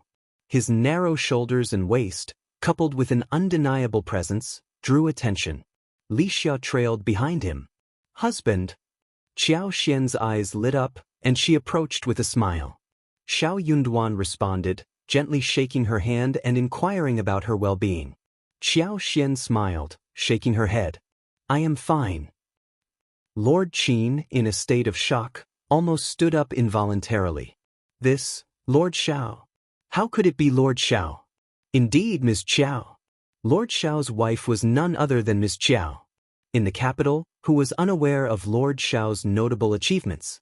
She was the one who revived the dying peony left by the Empress for the Emperor. The strawberries and potatoes were all linked to her efforts. In the competition for a husband, the eldest daughter of the Tian family fell short against her, and the fourth princess consort sought to publicly reward her, only to be met with a firm rebuttal. No wonder. How could someone with such accomplishments display fear in the Heavenly Mansion government office? He should have realized, after all, how many women possessed such boldness. Lord Qin's emotions churned, and he couldn't help but cast a pitying glance at young Master Wen. This unfortunate soul. He might be smirking now, but tears might replace that smile later, wouldn't they? After all, these two individuals showed no fear even in the face of young Master Wen's master. Young Master Wen's eyes lit up upon seeing Shao Yunduan, followed by a subconscious pang of shame. Jealousy and hatred surged within him, intensifying his anger. This contemptible woman, how could she be wed to such an exceptional husband? Yet what did it matter if he was outstanding? Soon he would be reduced to nothing, trampled beneath young Master Wen's feet. Young Master Wen sneered maliciously, poised to speak. Shao Yunduan greeted Lord Qin with a nod. Lord Qin, it's been a while. Indeed, it's been quite a while, long time no see. Lord Qin appeared a bit flustered. Casting a pointed glance at young Master Wen, he introduced himself with a smile. Young Master Wen, perhaps we haven't met. Allow me to enlighten you. I am Shao Yunduan, the top scorer of the last spring quarter exam and currently serving as a minister in the Ministry of Revenue. I've just escorted Princess Shuangfu back to the capital as a marriage envoy. And you are? Young Master Wen stood there with wide-open eyes, staring blankly at Shao Yunduan. The crowd erupted. What? This is the top scorer. The top scorer is so handsome. No wonder the eldest daughter of the Tian family can't forget him. Lord Shao is a true gentleman, and Madame Shao is no different. She's composed and dignified, and her words in court earlier carried weight. I believe her. I also trust that Madame Shao wouldn't lie. She's so compassionate. These poor children deserve our sympathy. Shao Yunduan spoke up. I've been here for a while, and since Lord Qin is conducting an investigation, I'm not here to interrupt. I've heard about the situation. Young Master Wen, are you speaking the truth? And these witnesses, Shao Yunduan glanced at them and sneered, are they telling the truth? Young Master Wen's legs quivered, and he stumbled to the ground unsteadily. His face turned pale, and he trembled uncontrollably. He certainly wanted to defend himself, but would it prove effective? If you find any errors, ads pop up, ads redirect, broken links, non-standard content, etc., please let us know reports so we can fix it as soon as possible. Chapter 1571. No wonder he faced Shao Yunduan, a figure so favored by the crown prince that even his own master dared not offend him. If Lord Qin were to lend his support, turning the case into a guaranteed victory, all issues would be resolved. It seemed like a foolproof plan. But could Shao Yunduan permit such a turn of events? The testimony from these witnesses alone would likely not withstand detailed scrutiny. Delving into specifics could expose significant flaws, not to mention the potential unraveling of other aspects of the case. No wonder Ms. Qiao displayed such arrogance. It all made sense now. Young Master Wen was filled with regret, wishing fervently to turn back time before sealing his fate. Lord, a man claiming to be young Master Wen's uncle is present. He says. Upon hearing this, young Master Wen clung to the announcement like a drowning person grasping at a straw. Overjoyed, he couldn't contain himself, urging, Really? That's fantastic. Hurry, bring my uncle in. Lord Qin's mouth twitched at the corners as he suppressed the rising disgust. He nodded at the reporting bailiff. Please, bring him in. Understood. A middle-aged man in his 40s, dressed in a dark green round robe adorned with intricate patterns, entered. Xiao suddenly grasped the situation and turned to Shao Yunduan. In a hushed tone, Shao Yunduan explained, he is the general manager of the fourth prince's mansion. Xiao nodded, smiling inwardly. No wonder young Master Wen dared to be so audacious and domineering. It became clear why no noble in the capital bore the surname Wen with the qualifications to wield such authority. He was the nephew of the head chief of the fourth prince's residence. No wonder. The prime minister's officer held the esteemed rank of a seventh-ranked official and served as the chief steward of the prince's residence, adding to his aura of reverence. Naturally, the nephew of the head chief garnered increased significance.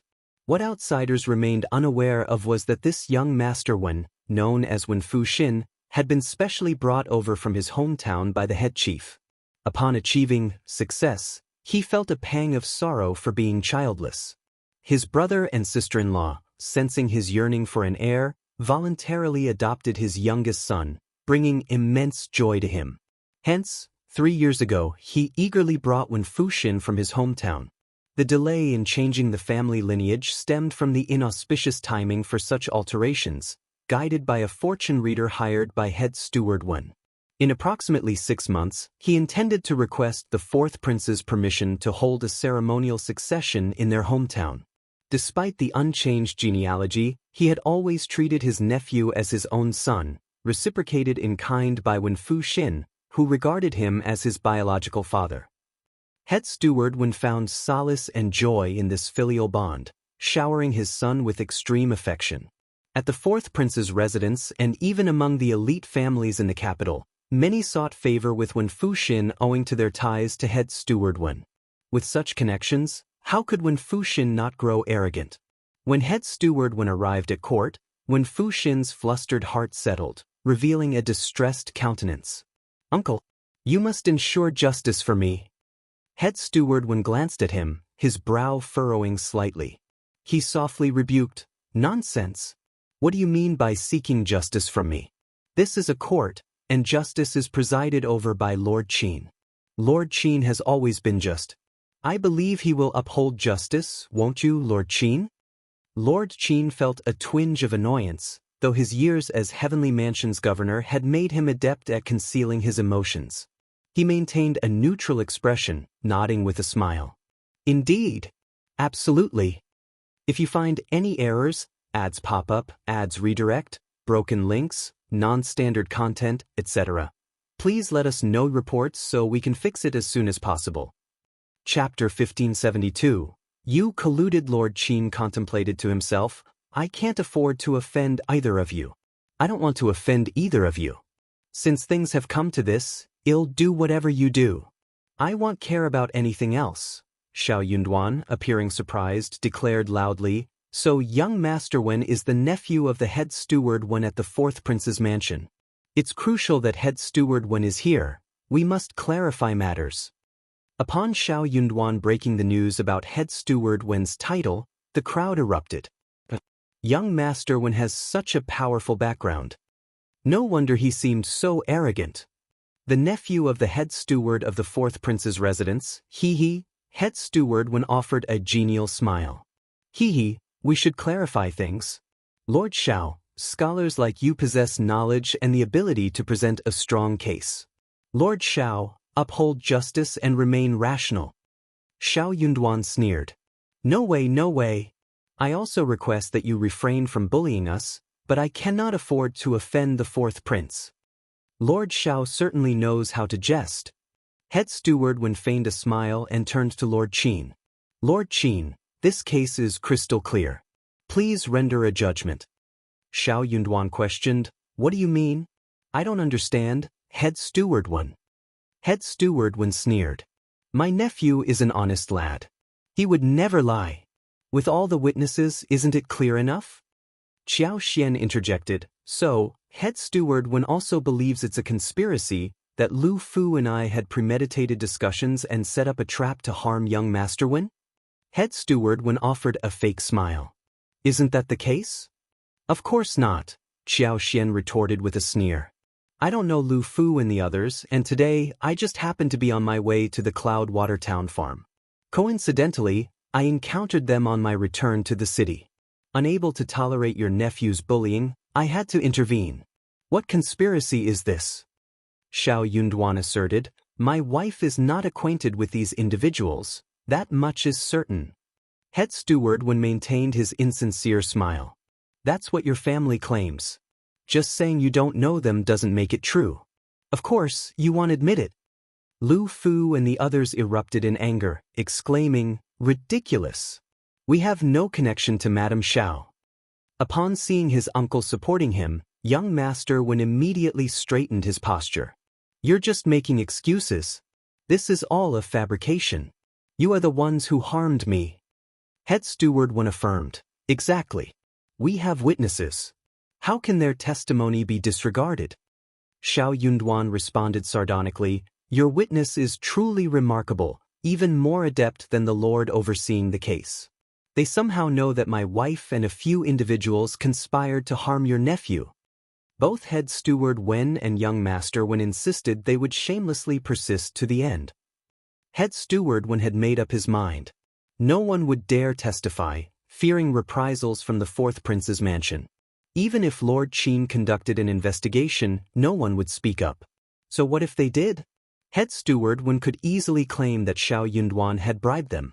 As for the witnesses bribed by his nephew, he held no illusions about their testimony being useful. If Shao Yunduan and Ms. Qiao doubted these witnesses, it was perfect. That would provide a reason to detain them in court for further questioning. When he pleaded with the fourth prince upon returning, the fourth prince would relish seeing Shao Yunduan suffer. If you find any errors, ads pop up, ads redirect, broken links, non-standard content, etc., please let us know reports so we can fix it as soon as possible. Chapter 1573. What do you mean? This is as long as His Highness dispatched someone, it wouldn't be challenging for these witnesses to meet a sudden demise. Head Steward Wen contemplated shifting blame onto Shao Yunduan, claiming he was the one responsible for their deaths. He eagerly awaited to witness how Lord Shao, who had always been fortunate, would handle such a predicament. Xianxia and Shao Yunduan shared a similar sentiment. Although Xianxia couldn't quite grasp Shao Yunduan's implications, their mutual understanding allowed her to align with her husband's thought process. Consequently, Xianxia vehemently denied any knowledge of Lu Fu and the others, asserting the absurdity of the accusations against her. Lu Fu and the other children, frustrated and angered, turned red-faced, crying as they helplessly refuted the claims. Regardless of their protests, when Fu Xin persisted in insisting that they were acquainted with Xianxia and conspired against him, she even insinuated Xianxia's jealousy, suggesting she resented the fourth princess consort for receiving assistance. However, lacking the significance and courage to retaliate directly, she orchestrated a scheme to harm herself, thereby implicating the fourth prince's mansion. Lu Fu and the others were on the verge of collapsing from sheer anger. Xianxia, astounded by the audacity, almost applauded. This was the epitome of a wild imagination. Young Master Wen truly exhibited a talent in this department. Head Steward Wen stood with pride. Though outwardly calm, he exuded internal satisfaction. How formidable could Shao Yunduan be? His lord had fallen victim to the trap he set. Not to mention the potatoes he supplied to the crown prince. Unforeseen was the close scrutiny from both the Ministry of Revenue and the palace. It resulted in a bountiful harvest, bringing immense joy to the Ministry of Revenue and the Emperor. Despite the significant reward bestowed upon the Crown Prince, His Highness remained in a state of deep depression. If he emerged victorious over Shao Yunduan this time, His Highness would surely hold him in high esteem. Unexpectedly, just as the confrontation reached a stalemate, Lu Fu's parents arrived. 3 men, their faces weathered and expressions stern, approached the court. The youngest sported a beard and a ponytail, appearing to be around 35 or 36 years old, while the other 2 were in their 40s. One had a blind eye, and the other walked with a limp in his right leg. Lu Fu and the others brightened up, exclaiming, "Uncle Jing, Uncle Wu, Uncle Lu." Head Steward Wen and his nephew observed with disdain. It dawned on them that the families of these unfortunate boys were impoverished and dealing with physical disabilities. The audacity of such individuals to present themselves at this time amused Head Steward Wen and his nephew, who didn't bother concealing their scorn. As soon as the 3 men entered, Lu Fu and the others rushed towards them. The 3 men showered the children with affection, gently stroking and comforting them, all the while emanating an air of anger. Their expressions remained frigid. The 35-year-old man took deliberate steps forward, straightening his back. His gaze swept across Lord Qin before settling on Head Steward Wen. His eyes, dark and unfathomable, exuded a chilling coldness. Under this penetrating stare, Head Steward Wen involuntarily shivered, sensing a bone-chilling chill creeping up from the soles of his feet, when Fu Xin, unable to match his uncle's composure, visibly trembled. His expression changed, and he stood rigidly on the sidelines, instinctively lightening his breath. Shao Fu and the others are unfamiliar with Lord Shao and Madame Shao. It's absurd to suggest they conspired to frame your nephew. If you find any errors, ads pop up, ads redirect, broken links, non-standard content, etc., please let us know reports so we can fix it as soon as possible. Chapter 1574. Identity. Head Steward Wen sneered. The unintended suppression by the presence of a few individuals with disabilities fueled his shame and anger, causing him to lose control. He bellowed, "You're all colluding. Naturally, you'll say that. I won't lie."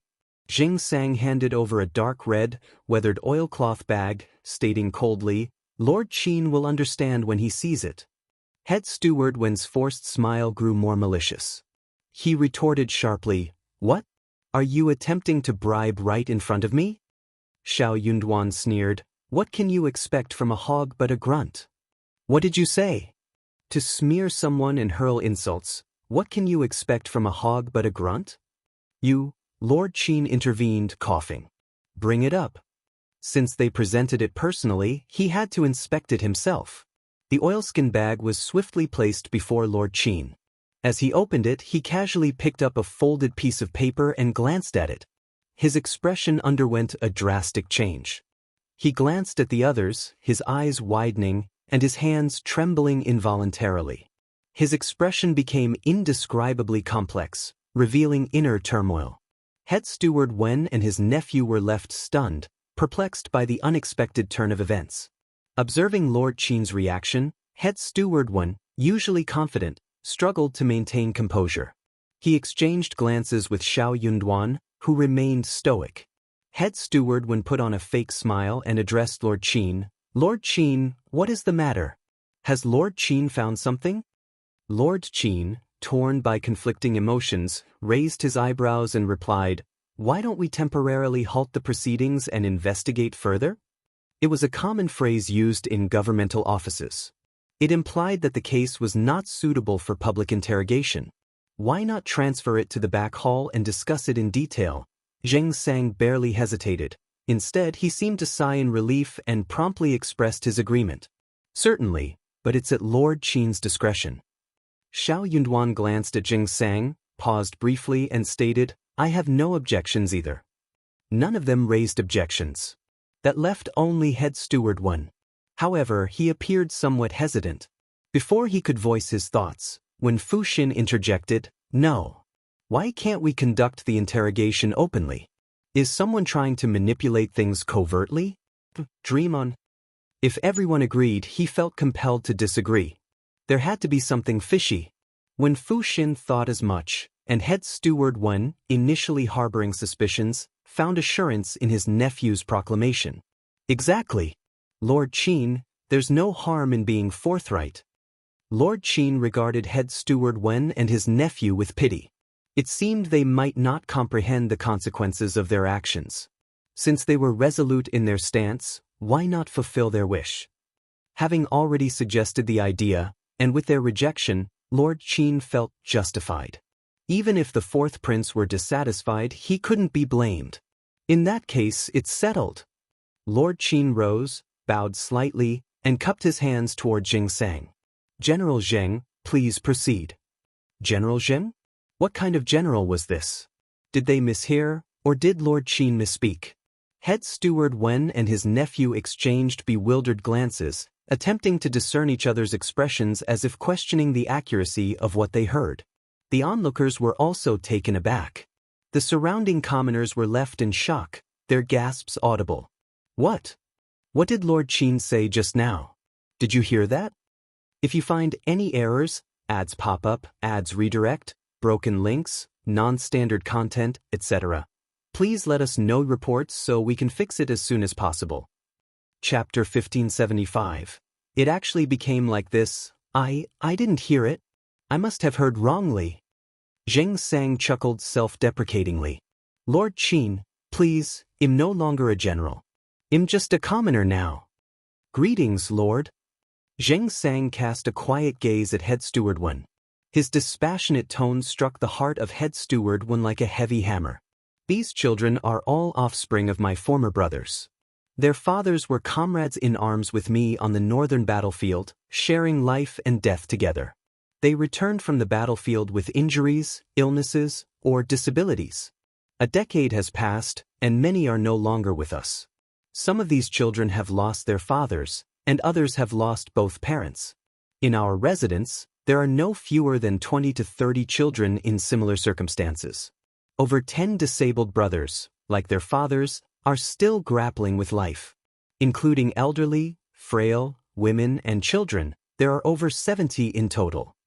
Our surviving brothers may be incapable, but we cannot let the families and children of our fallen comrades suffer. These children are remarkably resilient. If they possess strength, they labor as porters, engage in manual work, or become apprentices. If strength eludes them, they find alternative ways to contribute, such as doing odd jobs, washing clothes, or gathering wild vegetables and fruits outside the city. Shao Fu, Shao Air, and the others have ventured out of the city to forage for food multiple times, and today won't be the last. I fail to comprehend how this led to accusations of collusion with Madame Shao to frame young Master Wen. Though our achievements may not be grand, we instilled in them principles of integrity from a young age. If they were to commit such an act, I want to shield them from your judgment. I, Xianxia, dare not claim exceptional prowess. In the past, I participated in more than 10 battles on the northern front, vanquishing over 100 foes. I once captured a prince, a king, and a monarch, saving General Sun's life. My life was nearly claimed by the King of Hell. I fear no peril. I won't let this matter slide. Even if it costs me my life, I won't tolerate baseless slander.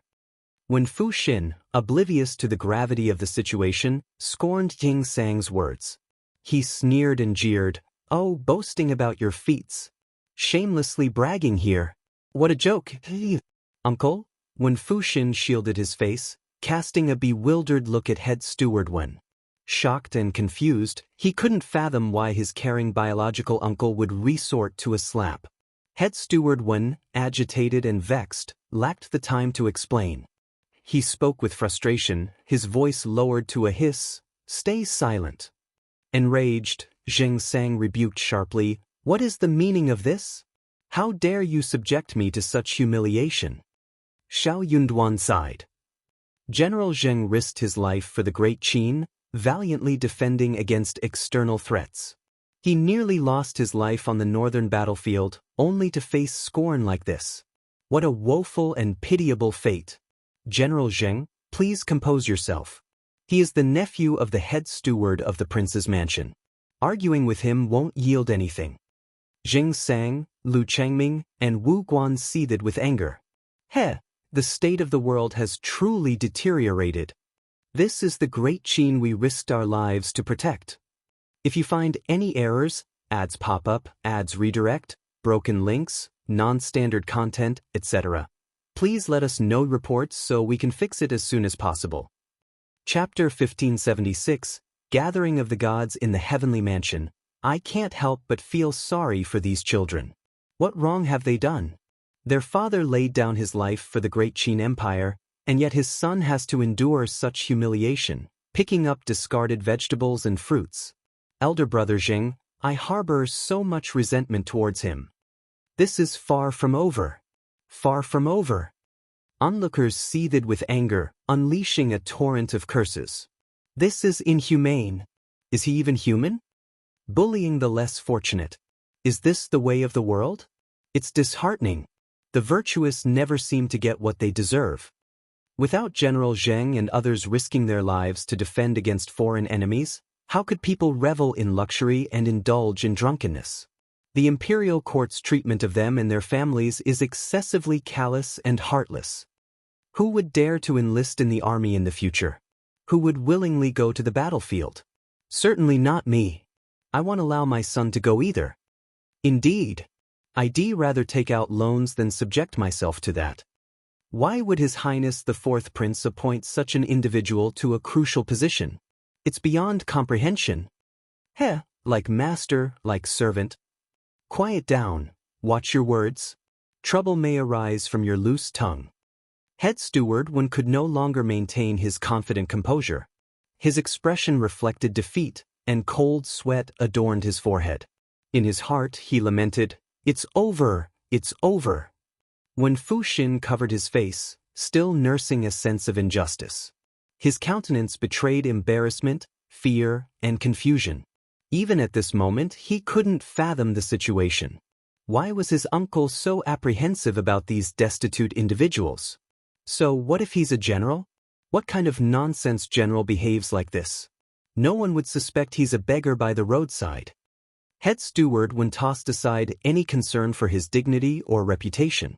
A forced smile stretched across his pallid face as he offered profuse apologies to Jing Sang. Disgust and anger had long consumed Jing Sang and the others. They paid little attention to the steward's attempts at remorse. Wu Guan, boiling with rage, had already stormed out, hurling curses as he seized a horse from the heavenly mansion and galloped straight to the Ministry of Justice to seek justice. Before long, representatives from the Ministry of Justice and the Ministry of Personnel arrived. Delegates from the Great Justice Temple followed suit. General Sun personally made his way to the scene. Soon after, emissaries from the palace joined the gathering. The Crown Prince, the Fourth Prince, and other princes arrived in succession, turning the once serene heavenly mansion into a chaotic assembly of high-ranking officials. Given the circumstances, a public trial was out of the question. All involved parties were ushered to the back hall. The Crown Prince and the other princes took their seats, while the rest stood. Lord Qin, initially handling the case, positioned himself at the rear, his face betraying palpable nervousness. Jing Sang and his companions stood on the sidelines, observing the unfolding events. Meanwhile, head steward Wen and his nephew knelt on the ground, trembling with fear. The swift escalation of the case to the palace owed much to General Sun's intervention. As consort Des' younger brother and the current head of the Sun family, General Sun owed his life to Jing Sang's past heroics. Jing Sang, in turn, had amassed numerous accolades and rewards from the court, including praise and recognition from the emperor himself. The documents previously submitted by Jing Sang to Lord Qin showcased a litany of imperial court notices, highlighting countless military merits and honors earned through his dedicated service. General Sun had consistently held Jing Sang in high regard, envisioning him as a potential trusted aide to be cultivated.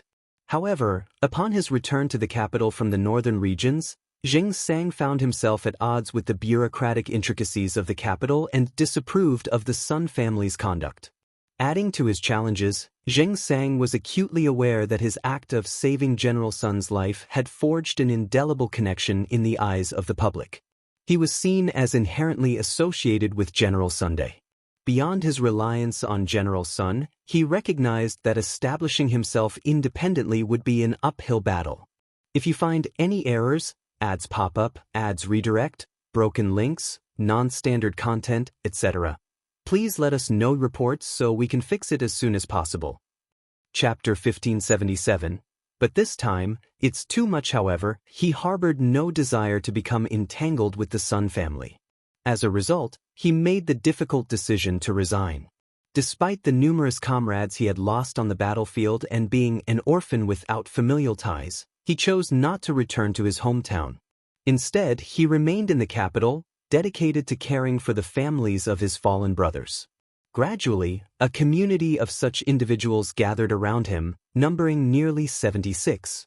They resided in a makeshift slum in North City, facing the challenges of being orphans, widows, or disabled veterans retired from the battlefield. Many grappled with illnesses, lacking access to proper medical care. Most were unversed in administrative matters, finding solace only in labor-intensive, physically demanding tasks. Despite their hardships, they gritted their teeth and persevered. Throughout these years, Jing Sang never sought out General Sunday.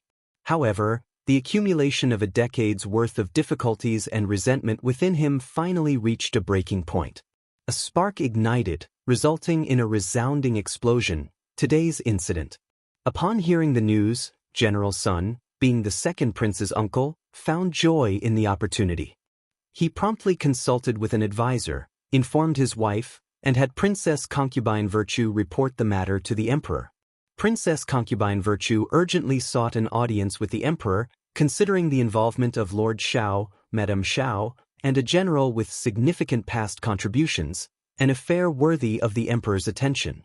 The crown prince and the other princes could not afford to remain passive in the face of an incident within the palace, particularly the crown prince, who would undoubtedly be compelled to intervene. The atmosphere at the scene soured.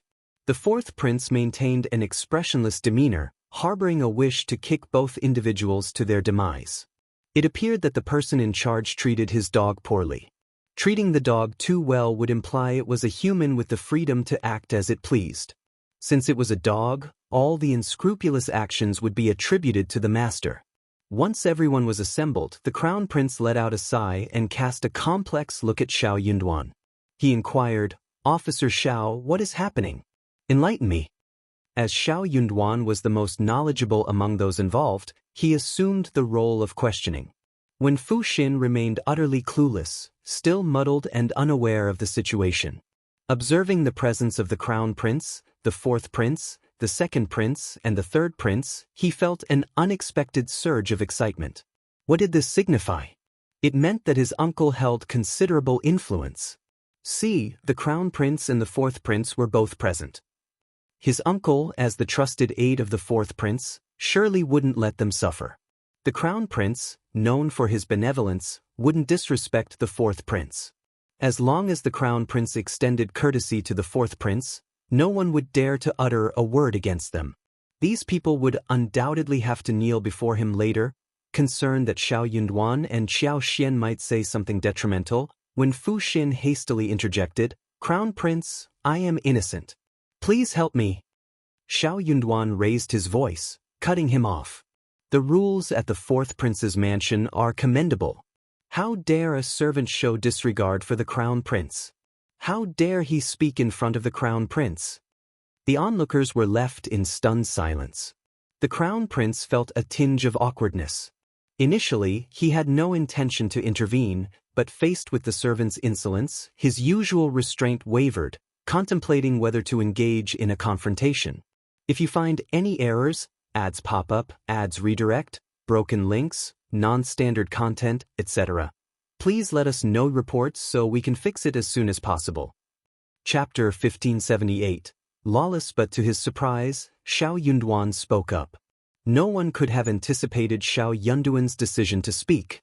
Adding to the unexpected nature of Shao Yunduan's intervention was the fact that he projected an image of a scholarly figure, worth no more than 1,000th of a tael, to be used judiciously. Yet here he was, an imperial court official, engaging in a public dispute with a servant, a situation that was utterly demeaning. Certainly, none of those observing the scene would ever consider such behavior. Unless, perhaps, it involved the fourth prince. As the master of Wen Fuxin, it seemed fitting for him to reprimand his servant. However, contrary to expectations, the fourth prince didn't want assumptions to prevail. Upon hearing Wen Fuxin speak, he involuntarily sighed in relief, planning to scold him later and allow him to explain himself first. Shao Yunduan's careless comment caught everyone off guard. Unable to tolerate it any longer, one of the fourth prince's aides sneered and calmly remarked, "Lord Shao, is it necessary to be so serious with a mere servant? It seems a bit demeaning." The crown prince, feeling embarrassed, became even more uncomfortable. "Your lordship, you're mistaken," Shao Yunduan responded with a serious tone. "How could a mere servant of the fourth prince show disrespect to the crown prince? What would people think? They might assume the fourth prince harbors ulterior motives and cares little for the crown prince. How else could a servant dare to be so presumptuous? Such an act could tarnish the reputation of the fourth prince. I am doing this for his sake. We adhere to the rules of the Tian family. It's not child's play. Why shouldn't we take it seriously? Consult the elders of the Ministry of Rights if you doubt whether a servant can belittle the crown prince without repercussions. It's a matter of principle." The advisor was left speechless, cursing Shao Yunduan internally for his quibbling and reasoning. Despite his frustration, he lowered his head, refraining from challenging Shao Yunduan. Glaring at Wen Fuxin, the fourth prince scolded him in a low voice. "You, insolent servant! Who gave you permission to speak out of turn? Are you trying to sow discord between the crown prince and me? Apologize to the crown prince immediately." His gaze bore into Shao Yunduan, harboring a desire to see him pay dearly for his words. Wen Fuxin, visibly terrified, paled as he hastily prostrated himself before the crown prince. "I'm innocent. I'm innocent. Crown prince, please have mercy. I never meant to disrespect you. I only feared that Lord Shao would utter baseless accusations. Enough, I won't argue with you any further. You may leave." Recalling Shao Yunduan's remarks, the crown prince couldn't help but feel repulsed. Listening to someone badmouth Shao Yunduan, even though it was Shao Yunduan himself doing the talking, left a bitter taste. No wonder Officer Shao was infuriated and refused to show any courtesy to Wen Fuxin. Such a slave was undoubtedly of questionable character. Despite his feelings, the Crown Prince, mindful of decorum, extended a modicum of courtesy to Shao Yunduan. "Officer Shao, please proceed." Shao Yunduan responded, "Miss Qiao is the key witness." "Miss Qiao, could you please provide your account of the events?" "Yes." Qiao Xian began, narrating the details. Subsequently, they questioned Lu Fu and the others, who corroborated the truth. The tales were humiliating, distressing, and filled with sorrow and outrage. As the accounts unfolded, tears were shed, and sobs punctuated the air. The ministers directed their gazes at head steward Wen and his nephew, further stoking the Crown Prince's anger. Zheng Sang and the others shared in the collective heartbreak and indignation. Wu Guan clenched his teeth and spat, yearning to mete out punishment to Wen Fuxin. General Sun, incensed, voiced his outrage. "This is beyond the pale. Utterly despicable. How could you subject these children to such humiliation? Have you no humanity? If you find any errors, ads pop up, ads redirect, broken links, non-standard content, etc., please let us know reports so we can fix it as soon as possible." Chapter 1579. Head Steward Wen's dizziness. Wen Fuxin persisted in his attempt to quibble. Shut up." Head Steward Wen delivered a forceful kick to his chest without a hint of mercy. The impact sent Wen Fuxin sprawling backward on the ground, clutching his throbbing chest. Surprised, he looked up at his uncle and stammered, "Uncle, bastard." Head Steward Wen's eyes bore into him with disappointment. He gritted his teeth and admonished, "The Crown Prince is granting you an opportunity. Spit out the truth. If you dare conceal anything, you can kiss your sorry life goodbye." Despite the presence of court officials, the Crown Prince, numerous princes, Shao Yunduan, and Zheng Sang, the sensitivity of their identities loomed large. Did this fool think he could deceive them with a few words? Had they been dealing only with Shao Yunduan and the others, they might have been under the fourth prince's control. Facing a group of commoners, perhaps they could have turned a blind eye and cooperated, but the circumstances had changed. Wen Fuxin was dumbfounded. It's easy for a person to puff up and float, but abruptly deflating them is a challenging task. It evokes embarrassment and resistance from the core. Zheng Sang sneered. "Crown Prince, please conduct a thorough investigation. I demand justice." "Cough, General Zheng, rest assured.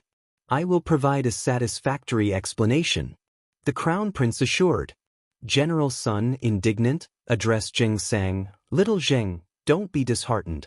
I won't let you endure such humiliation and injustice. You're all esteemed defenders of Great Qin, sacrificing for our country and its prosperity. With the imperial court, the emperor, and the Crown Prince aware of this, they won't turn a blind eye.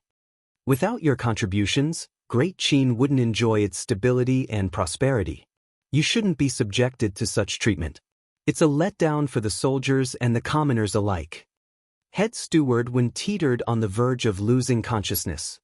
His heart pounded so rapidly that each breath seemed a struggle. Wen Fuxin belatedly grasped the gravity of the situation. Observing the dignitaries, whose mere presence could create seismic shifts, sporting stern expressions, he couldn't deny the impending trouble. Wen Fuxin lacked audacity, often trembling in the face of power he misused to intimidate others. As the reality set in, fear gnawed at him, and his body quivered uncontrollably. Desiring to proclaim his innocence, the words stuck in his throat. He rose and knelt on the ground, initiating a rapid sequence of kowtows. "Dong dong dong," he implored, "Crown Prince, spare me. Crown Prince, spare me. Your Highness, spare me." Wu Guan, with disdain, spat and coldly rebuked, "Shameless. Disgusting." The Crown Prince's countenance darkened. "So, it turns out you are the perpetrator, the one inflicting harm on others?" When Fuxin could only kowtow, his face drained of color, unable to utter a single word. The Crown Prince erupted, "Bastard. Head Steward, when acknowledging his failure, joined his nephew on the ground, incessantly kowtowing. Crown Prince, please calm down. I failed in guiding my nephew. I'm also at fault. Please grant us a chance to rectify our ways. If you find any errors, ads pop up, ads redirect, broken links, non-standard content, etc., please let us know reports so we can fix it as soon as possible. Chapter 1580. Lord Qian's Headache. General Sun sneered. Head Steward, when truly lives up to his title, decisive and bold. If not for the uproar today, would he have shown such courage? I heard that just moments ago, when he stood in the Heavenly Mansion Yaman's court, he exuded arrogance. Shao Yunduan spoke calmly. General Sun makes a valid point. Head Steward, when accused my wife of colluding with Shao Fu to harm his nephew.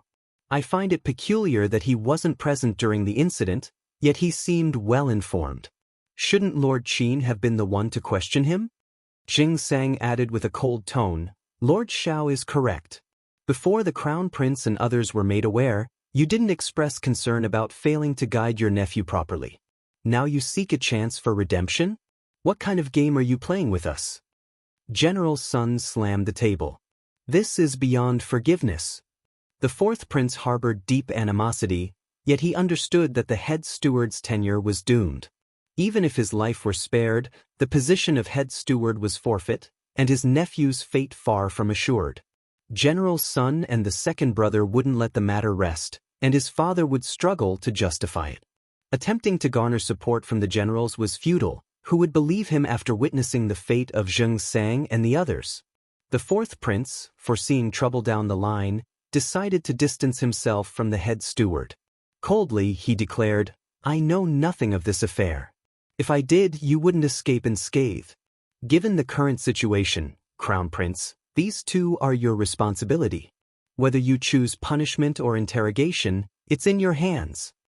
Head Steward Wen and Wen Fuxin immediately collapsed, wailing on the ground.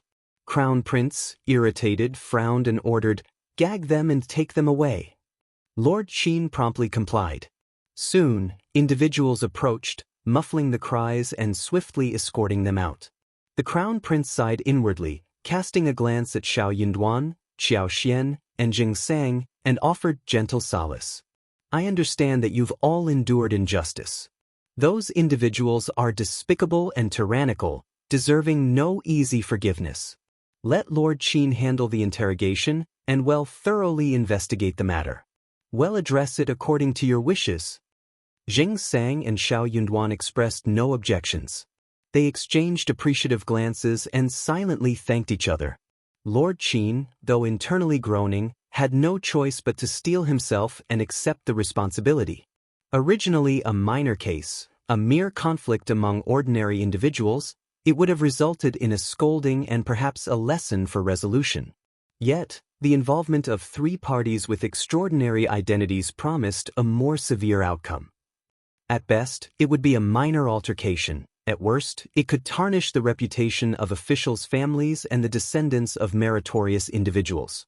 However, Lord Qian couldn't ignore the fourth prince's influence, complicating matters and giving him a headache. Now tasked with handling the case, the Crown Prince rose and dismissed the assembly.